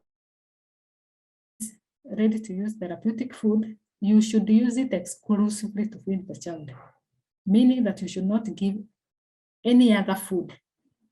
Only water should be given because you know water is important. And you are being told that the child who has some severe acute malnutrition and who has been admitted now, who has improved and has come out from inpatient to outpatient, is given the ready-to-use therapeutic food. Because remember we said F100 and F75 cannot be given to outpatient care because we do not want people preparing this in their homes. So that is why we have given an alternative. A child that improves from inpatient care and now has come to outpatient care, they have the severe acute malnutrition without complications, we give them the ready-to-use therapeutic food. There are the ingredients there, you can check later. We have this other one, which I'm saying you should be careful not to confuse. We have another type of therapeutic ready-to-use food called ready-to-use supplementary food. And this one is used as a part of nutrition program to treat moderate acute malnutrition. Remember, we said ready-to-use therapeutic food is used to treat uncomplicated severe acute malnutrition. Here we are saying ready-to-use supplementary food is used to treat moderate acute malnutrition. So that is the difference. And all these are used for children. Remember, they are the ones who have started complementary feeding. Children under 6 months have not yet started complementary feeding, so they cannot eat solid foods. So we give this for moderate acute malnutrition. Urgent care, this child does not have to be admitted. The dose is usually one packet of the ready-to-use supplementary food per day, and that one packet, that small packet, provides 500 kilocalories per day. Remember, it's a supplementation to what the child is eating. They take one packet, despite of the age. They supplement their diet with one packet of ready-to-use supplementary food. Those are the ingredients I just made for benefit later on when you read the notes. So this is how I can speak about. We have even of these ready-to-use therapeutic foods and ready-to-use supplementary foods. But whichever country they are being produced, they follow the WHO recommended standards or recipes. So ready-to-use supplementary is a less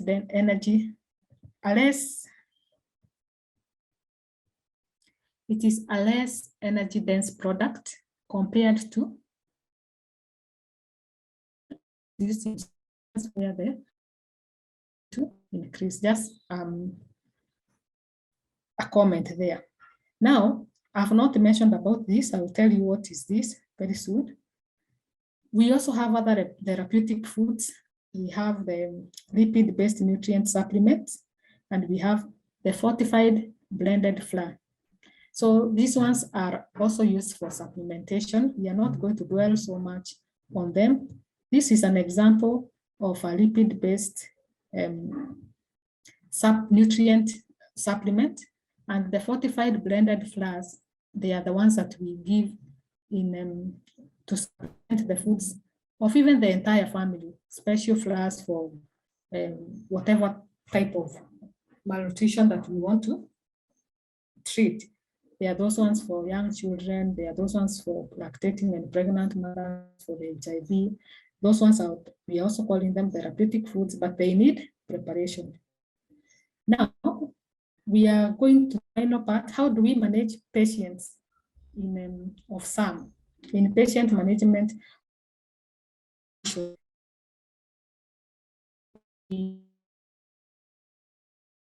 Now,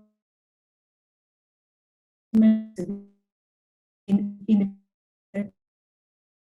I was saying children 9 months or no appetite, or sometimes children who are nutritionally vulnerable, who are under 6 months with the medical complication, which we take a different approach, which I mentioned. Now, in inpatient management, it aims to treat medical complications while providing the nutrition therapy at the same time. When a child feels better, they are moved to outpatient care. That is when there are no complications. And the management in inpatient setting takes place in the which we stabilization phase. It takes 2 to 7 days. And within these 2 to 7 days, the medical complications are treated. They continue being treated. They should resolve or they should decrease during that period. And then there is introduction of the cautious feeding with F75. Remember, now we know F75 formula, therapeutic milk. It is given small frequent feeding, that is about every 2 to 3 hours. And you can give this by mouth, that is oral feeding, or through nasogastric tube feeding, where oral feeding is not possible. You know, maybe a child has a medical complication like in the mouth, wounds in the mouth, some throat problems. They are so weak they cannot be able to feed. So you use nasogastric tube feeding and you use F75. During this phase, when you are using the F75, the normal metabolic functions are expected to resume gradually. Now, the quantity that is used for children who are 6 to 59 months is determined by their kilograms. We are saying here that they are given 130 ml, 130 milliliters per kilogram, that is per body weight, kilogram of body weight per day. So a child of this, we will require per day, we require 130 ml per every 4 kg, and therefore, so we will do 130 times 4, and then that is the total volume of the milk that they require per day. If you want to know how many you will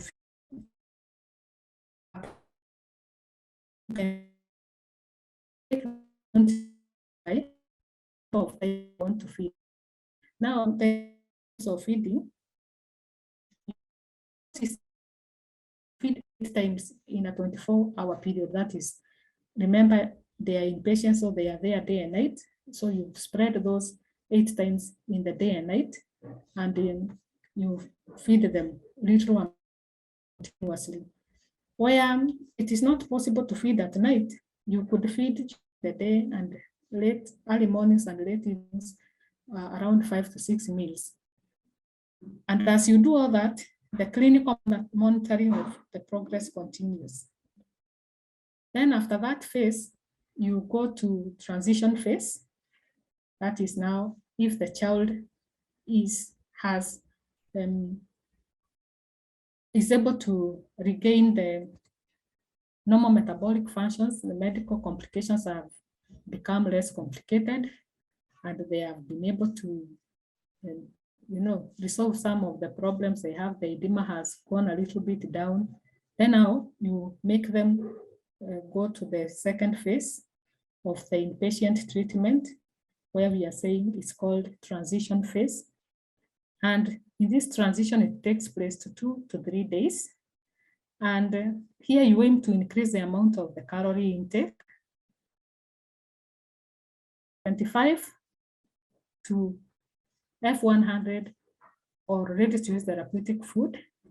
Because remember, you F75, there is no weight that you add. But when you use F100, it helps addition of weight and the building of tissue. So you gradually transit from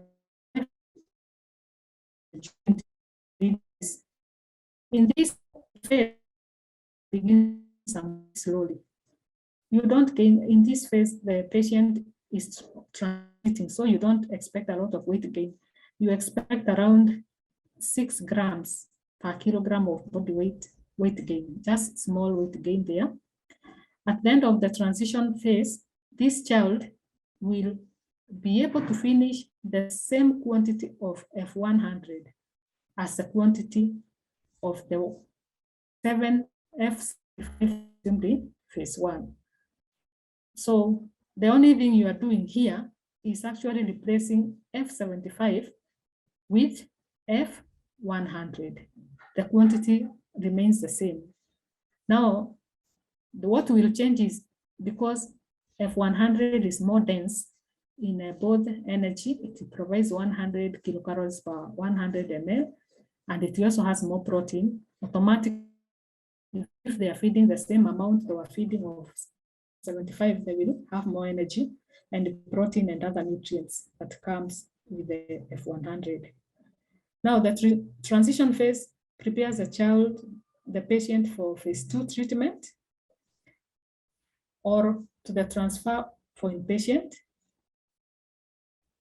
outpatient therapeutic care. So we have come out from the phase 1, which we call stabilization. We have gone to transition period, and now there is the phase 2 of the inpatient treatment of the child. So the child will move from transition to rehabilitation because of the following criteria. They have improved their appetite, they have lost the edema, the medical complications have been resolved. Now, in phase 2, the main objective is to catch up growth and to resolve the micronutrient deficiencies. And this phase takes 2 to 6 weeks. Now, the main change in the diet is to increase the amount of F100. The milk that was being received in the transition phase and in the initial stage, the phase 1, in the initial stage, they were receiving F75 of about 130 ml per day. In the transition stage, they were also, at the end of the transition stage, we ensured that the child is receiving 130 ml per kilogram of body weight per day of F100. Now, in this rehabilitation, we increase the milk, therapeutic milk, to 200 milliliters per kilograms per day. And this is equivalent to 200 kilocalories per kilogram per day. So we have increased the amount of milk and the amount of calories. Now, outpatients who attend a health facility weekly or monthly, they get the ready-to-use therapeutic supply instead of the F100, as we are seeing below. Sorry.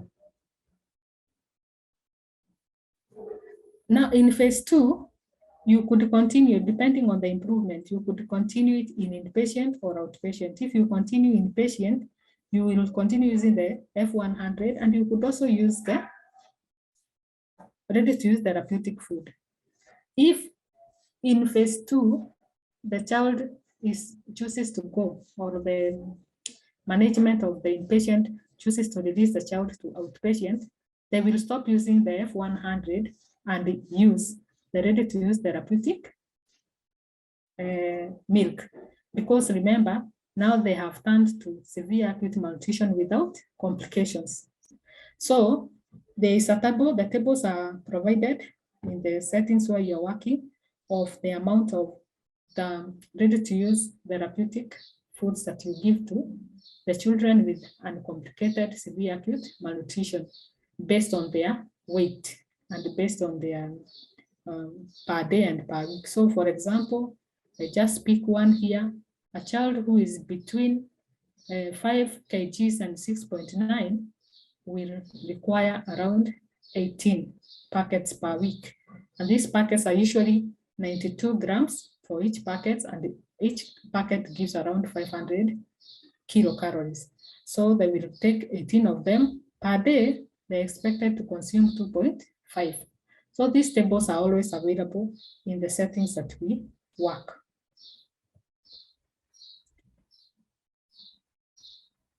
Now, as I was saying, the child from inpatient phase 2 can be discharged if they have improved to outpatient.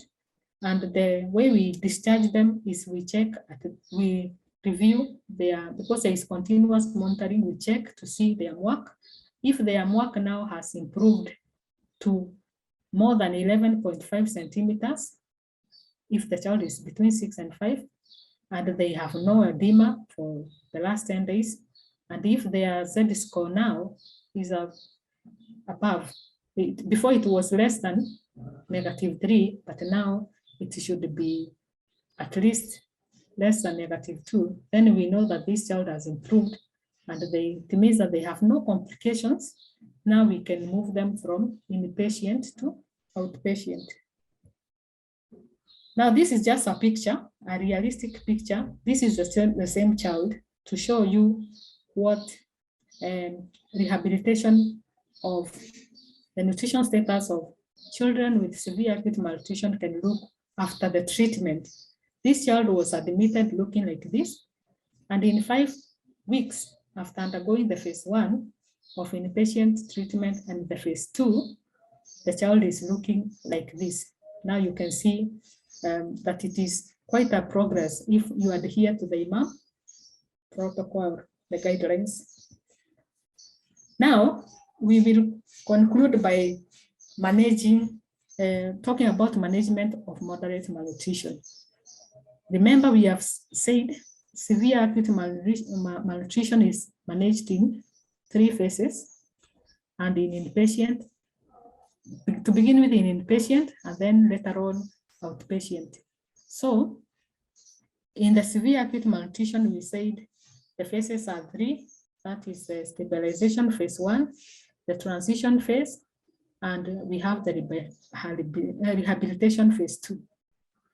Now, in rehabilitation phase 2, the child can either remain inpatient, depending on the facilities and the conditions of improvement, or they could turn to outpatient, especially if they have improved so well that they have no medical complications and they have no edema, and their MUAC measurements and standard deviation measurements continue to improve, they turn now to outpatient. And we have said the outpatient severely malnourished children are given the ready-to-use therapeutic food. Now, the management of moderate malnutrition is the other category. Now, these ones, they are managed in outpatient care, and the aim, it is to meet the additional nutrition needs. Remember, they are moderately malnourished. Therefore, they are not too bad. They could go back to normal, ideal nutrition with a bit of supplementation. So we supplement whatever they eat. We give them some additional nutrients through supplementing their diet. So MUAM affected children attend a health facility. They are outpatients, they are not admitted, but they attend a health facility weekly or bi-weekly to be monitored and to be given the ready-to-use supplementary supply. Now, for children who are 6 to 59 months, they are given 1 sachet of ready-to-use supplementary food per day. And this contains around 500 kilocalories per for energy. You can always go to check what is this from the description we gave of therapeutic food. And these children receive ready-to-use supplementary food as a supplementary food until they reach the criteria of discharge. We don't stop until they reach the target weight and they reach the target MUAC measurements. That is the time we stop giving the supplementary therapeutic food. Now, the SAM children and the MUAM children will eventually be discharged from the outpatient. So how do we discharge from outpatient? Those are some of the criteria that we use. For those who are admitted based on edema, they should be discharged if the edema has disappeared for 2 consecutive visits. That is for 2 weeks, that is 14 days. And for those who are admitted without edema, discharge is when the child reaches the discharge target weight. You know, and if the child fails to reach the discharge criteria after 2 months of out treatment, then the child is referred for urgent care, and more detailed follow-up is given to investigate the cause of not improving after those 2 months. Now, discharge from outpatient, we continue. When you are discharging, it is good that you give counseling to the mother or the caregiver about feeding the child, about hygiene, about anything that is going to contribute to the good nutrition status and the health of the child. Now, whenever the service exists, there should be a discharge certificate that has been given to the caretaker in case they ever need to make a referral to the supplementary feeding program. Then each child is registered appropriately in the registration book on the date of discharge. Because remember, we are also doing this to collect data on the successful cases that have been admitted. So that is the end. I think we can take a break before I answer the questions. Eric? Thank you, Annette, for that. We have a couple of questions on the Q&A. You can head there, and after the small break, you can also look at the question. Okay. But I think we can go direct to the question for the sake of time. So Yes. So if so you go I'm to the going to Q&A, answer. Yeah, I'm going to answer the questions that are here. There is a first question somebody is asking, an anonymous attendee is asking, what are the challenges that cause OTP, that is outpatient care, to fail to respond? That's a good question. So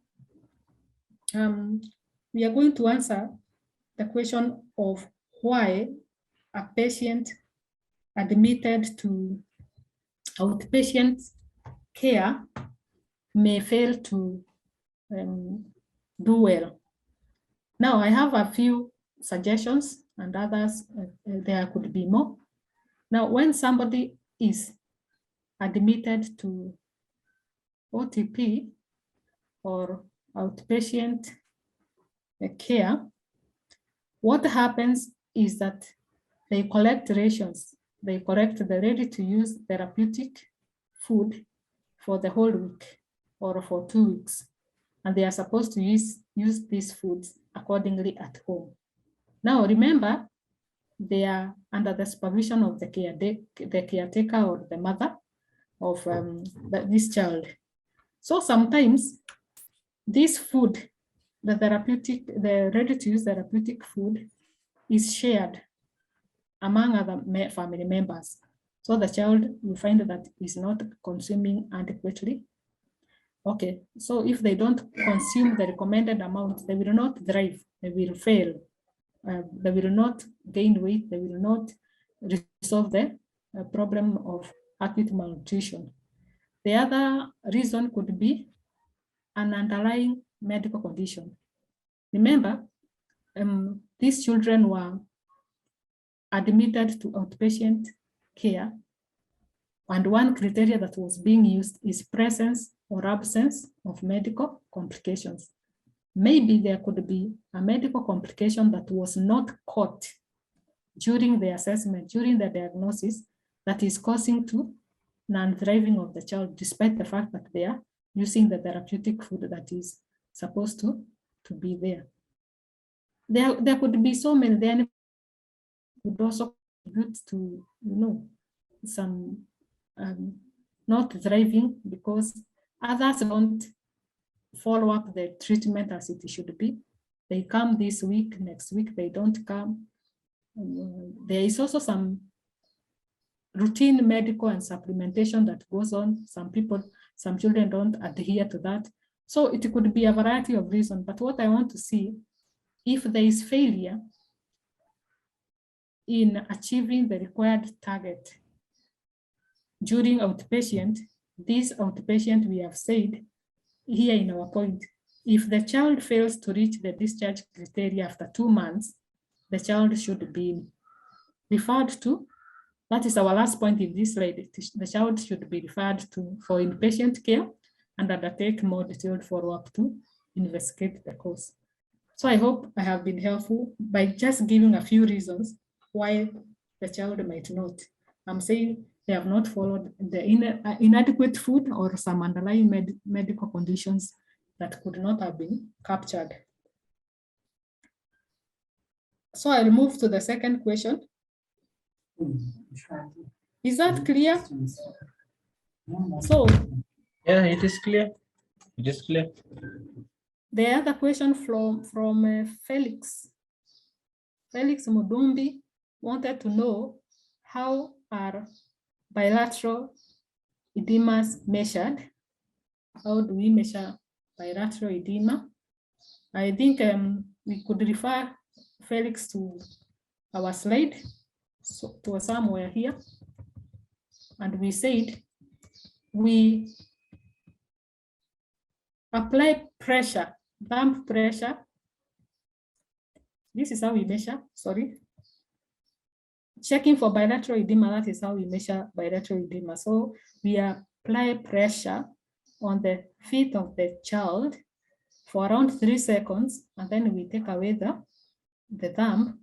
And then if there is an indentation or a pit, that's why it's called pitting edema, then which lasts for around 2 seconds, then we know that this child has edema, because that means that pit ama indentation means that the child has retained some fluids. And we also gave the classification of nutritional edema there. Felix will check there, and I'm sure he will have a clear idea of how to check that. I hope that is also clear. The other question is, there is Isaac. Isaac is asking a very good question here. Some mothers do not produce enough breast milk for their children who are less than 6 months. Since BMS, that is breast milk substitute, is not good practice, what alternative feeding can we provide for such children? That is a good question. I had mentioned briefly about it, but I want to say, to manage acute malnutrition in children who are 6 months, we encourage breastfeeding, exclusive breastfeeding. And now, if the mother does not have enough breastfeeding, we are going to work on the mother. That is why we have the maternal nutrition. We have to look at what are the causes of why the mother is not producing enough breast milk. And then we do the appropriate, we come up with the appropriate diets and recommendations and management of stress, anything that can be causing the mother, if she's sick or whatever it is. But meanwhile, what we do, if the child is malnourished, we use F100 diluted.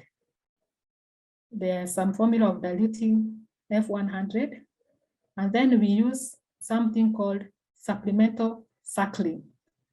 We put a small tube, like the one used in the nasogastric tube, in the diluted F100, which is in a cup.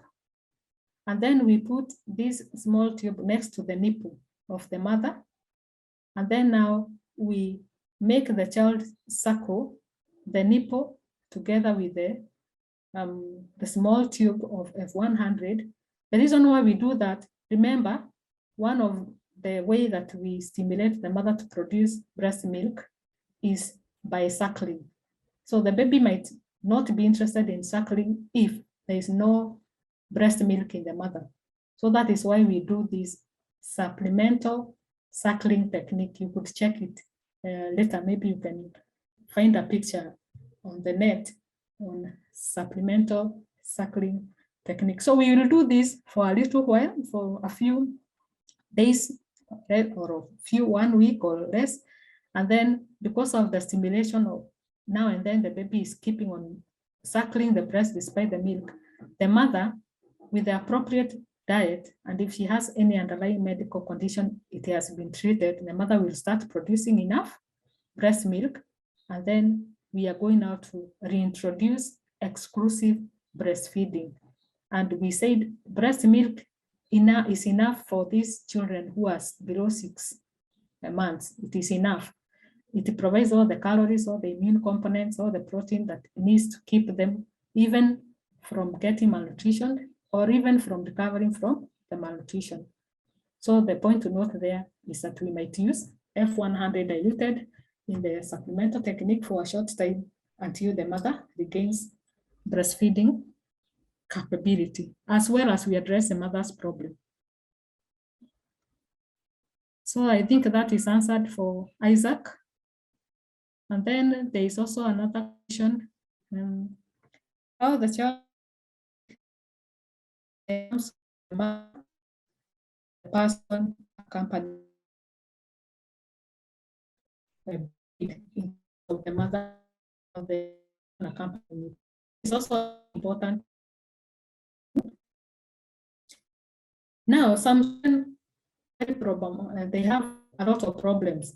the moment you place them on a weighing scale of any type, they will not stop crying and they will not stop moving, throwing their legs and hands up. They are so afraid.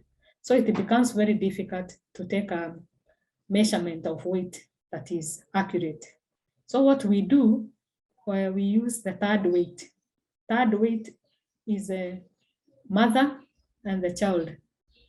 So what we do, we have these types of weighing scale. They are there in health facilities, whereby the mother steps on the weighing scale, and then we press. There is a button there recent that is indicated TARE, T-A-R-E.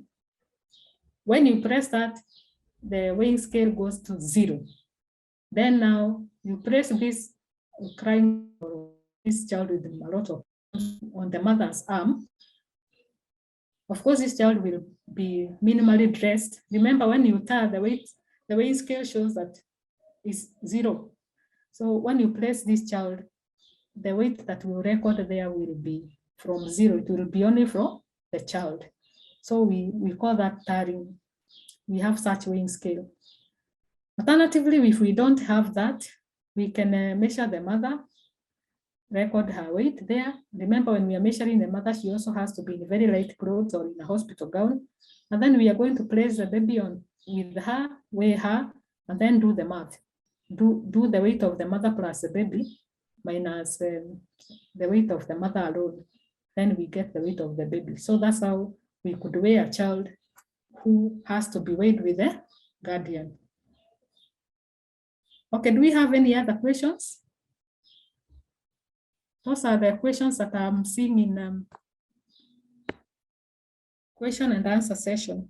So if we have any other question, maybe we could put them there.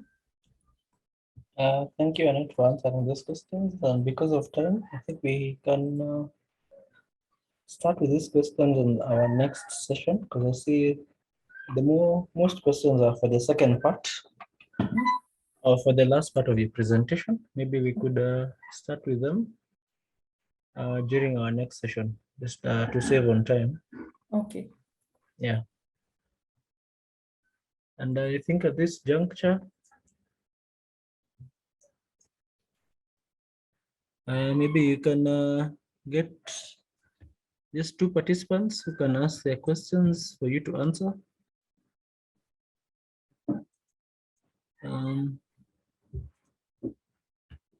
So if you have any question for our speaker, you can raise your hand and I will unmute your mic and you can ask your question. And I'm only taking 2 questions. Only Bello, are you there with us? Hello, Bello. Bello, you can unmute your mic. Hello? Yes, Bello. Yes. Yeah, I can hear you. Sir, from the explanation that she made, she talked about is stunted growing. Yes, stunted growth. Yes, you talk about the stunted growing. And I see most of the children in the picture is like they are from African countries. Is there any variation in terms of stunted growing between the African country and other developed countries? Thank you for the question. That's a very good question about the stunted growth. Now, the WHO, that is World Health Organization growth standards, have not only been made from the developed countries or the developing countries. The WHO has made its data, has made its standard from different regions, from Asia, from Europe, from African countries. From Africa, we go everywhere.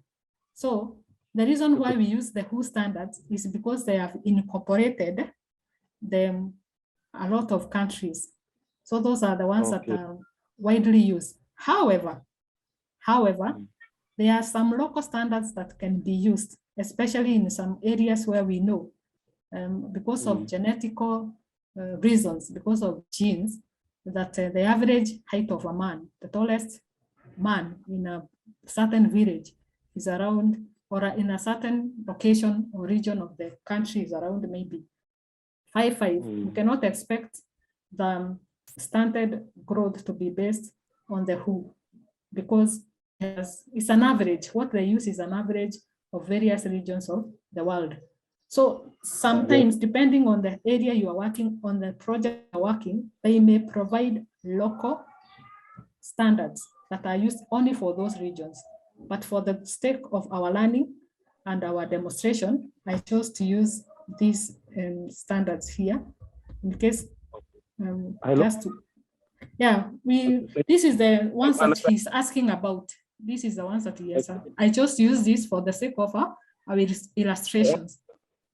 So thank you. I have another question. I'm sorry for the inconvenience, please. It's okay. Please, you see, like somebody like me, I'm a clinician in the local villages. Yes. I don't know if you people that maybe you have a reason to answer this question. It seems like in the local villages, issues of malnutrition, they never take it as something serious. For example, in a household, if a child has measles or something, anything infectious, they will take it more than issue of malnutrition. Yes. I don't know if this thing should be cautioned about, because it comes to my experience while working in the field. I come to observe this kind of belief. They never take issue of malnutrition as a problem. No matter how you will explain them, the complications of malnutrition problem, they will not take it as serious as infectious disease. Thank you very much for that question or comment. Actually, I know what you mean, because I've also worked in a certain area that people never thought that malnutrition is a kind of problem. Now, that is why IMAM, which has been developed by World Health Organization and UNICEF, they have come up with the guidelines. And in the guidelines, we have seen that in the component, when we are doing integrated management of malnutrition, we are involving the component of community linkage. That means community mobilization, community outreach. So we can have some campaigns. Given some years back, I was involved in a campaign whereby we went door to door, village to village, telling people with the pictures, with the videos, with whatever we could use, in whatever language they could understand, telling people that other than diseases, malnutrition kills. Other than, malnutrition also could cause disability, it could cause cognitive, whatever. So this community mobilization, you use it in a way that is acceptable to the region. You go to the leadership of that region, you educate them, they accept your idea, and then they facilitate you to reach more community and teach them. So that is how I would comment, and that is why it is incorporated in the IMAM. So maybe what you can do is get in charge with your project leader and start from the community leaders. Incorporate those in community leaders, first educate them. Once they understand, they will let you access the community and help you in explaining the dangers of malnutrition. Maybe that can be helpful. Thank you very much, ma'am. You're welcome. Thank you for that. I think due to time, I'll just take one more question. One last question.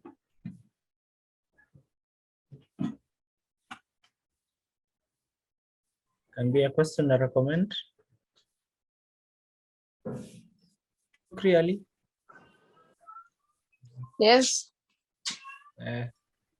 You may ask your question. Yes, thank you very much. I am from Somalia, and this issue is a very important issue coming in Africans. So it's question, what is the strategy we use to reduce malnutrition in our African regions? Pardon, come again. What strategy do we use to reduce malnutrition or MAM. Or what are the strategies you use to reduce moderate acute malnutrition? Yeah, also even severe.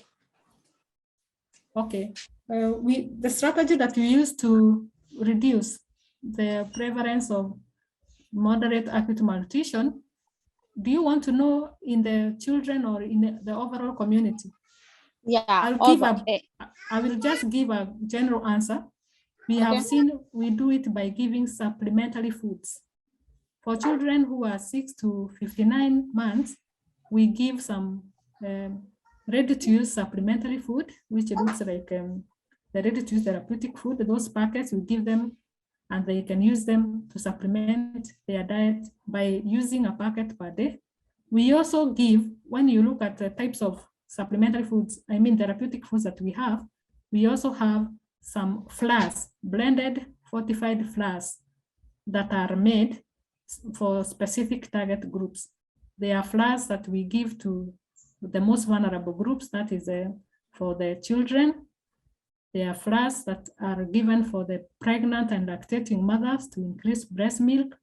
They are flours that are given for the sick, like the HIV infected people or people with TB, for those vulnerable people who are bound to get malnourished. So we can give these supplementary flours for families, and types of porridges. Porridge can be prepared and can be eaten in addition to the normal meals that they eat. So we are calling these flours fortified blended flours. So they are not just the cereal flours, they have been fortified with extra micronutrients. So that is how we do it. And we are, in fact, we are going to look at this more in detail when we are looking at nutrition in emergencies, when we really use this. I hope that has been a little bit and has answered your question. Yes, I got. Yes, I got. Yes, I got. Yeah, so the strategy is supplementary feeding. I've also seen another question here. I just want to answer it very quickly. And you somebody was asking, what is the difference between F75 and F100? Just you can look at the description I've given, but just to tell you, F75, formula 75 means the therapeutic milk has 75 kilocalories per 100 ml of the milk. And it also has 0.9 grams of protein in that 100 ml. The formula 100 means it has 100 kilocalories per 100 ml. And it also has more protein because it has about 2.9 grams of protein in that 100 ml. And there's also difference because we use F75 in the stabilization of the child. We don't use it, when we are using it, we want the child to have back its metabolic function to stabilize the medical conditions. It is low in sodium, low in protein, low in fat. Therefore, it is easily digested and neutralized. But when it comes to F100, it has more of those components. It has more protein, it has more fat, it has more sodium and other electrolytes. And the main aim here is used in the second phase, and it is intended for weight gain and to rebuild what we call the body tissues. So those are the differences. You cannot give F100 instead of F75, and you cannot dilute F100 to use it in place of M75, because even as you do the dilution, other electrolytes will not measure up. So you use F75 for the purpose of the initial phase of the inpatient management, and in the second phase of the SAM management, inpatient use F100. And there is also another question, just allow me to answer this other question. Somebody is asking about what to do with the children who are malnourished. They are about 3 months. So they are not 6 months. They cannot have, so those are the children I was talking about, encouraging exclusive breastfeeding. Now here, we turn this to another topic that we'll also do about maternal nutrition, that for a lactating mother, we really have to look at her nutrients and her diet, other factors, and even her breastfeeding techniques to ensure that she knows what she's doing and to ensure that she has adequate breast milk, because these children, we expect them not to get malnourished. In fact, the reason why they are not paid so much attention is because we expect that breast milk will meet all their nutrients needs. But in case they are malnourished, I have said, we usually use F100 diluted. There's a formula that we dilute that F100, and then we give the child using supplemental suckling technique, where you put a small tube in a cup next to the breast, and the child can now use the nipple and the tube at the same time. So I think that is covered that question. Another person also wanted to know, how can they know that a child has micronutrient deficiency? Now, that's a very important question. I feel it's good to answer it before we end, because it's also a form of undernutrition that is very serious. Now, the problem with the micronutrient deficiency is we do not know until it is too late that somebody is suffering from micronutrient deficiency. By the time you are showing signs and symptoms, it means you're already so deficient. That is why the deficiency is manifesting itself in symptoms. So we do routine tests, urine and blood tests, and we check for obvious, micronutrients. We check for anemia, we check for vitamin B1, we do routine biochemical tests. Whether we expect a child or a patient has micronutrient deficiency or not, as long as they are ill or they are there, they have come to us, we just take a sample and check, and that is how we identify if they have micronutrient deficiency. It's not advisable to wait until somebody manifests the deficiency. You just take a sample and do and give the medical laboratory office the sample so that they can get back to you. And somebody is saying, in my country, South Sudan, MUAC is categorized by MUAC as 11.5 centimeters to 12.4 centimeters. Isaac, that is Isaac has said. Isaac, to answer you, that is very okay. Now remember, at the beginning of this, I said that IMAM is a tool that has been produced or that has been made available by the international bodies, WHO and UNICEF. But every country has adapted it to its own national guidelines. I'm sure here, because most of us are from various countries, every nation where we come from, if you check carefully, you'll see that you have your own national guidelines of IMAM. You have adopted the main document into your own countries. And that is why issues of even some cutoff points will change, like the stunting and the MUAM and the SAM will change. So what I was using today was the international IMAM, but this can be adopted to countries. So that is also okay if the cutoff point is 12.4. Thank you, Annette. Maybe we can just take one last question. I can see a hand up. Amino, are you there with us? Amino, are you there with us? Amino Mohammed, are you there with us? Yeah, are you hearing me, sir? Yes, I can hear you. You may ask your question. Yeah, well, I have one question about what about after 3 to 4 weeks of severe malnutrition management and still there is no improvement? What step can I take? Thank you. That's a good question.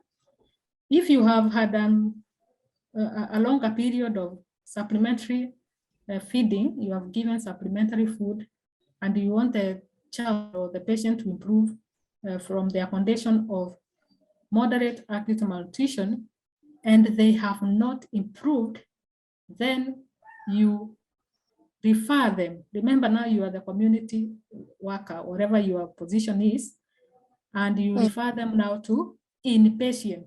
They will go to inpatient because if they are not improving, it means they might be having some medical complications, or they may be having problems that are better well managed through inpatient care.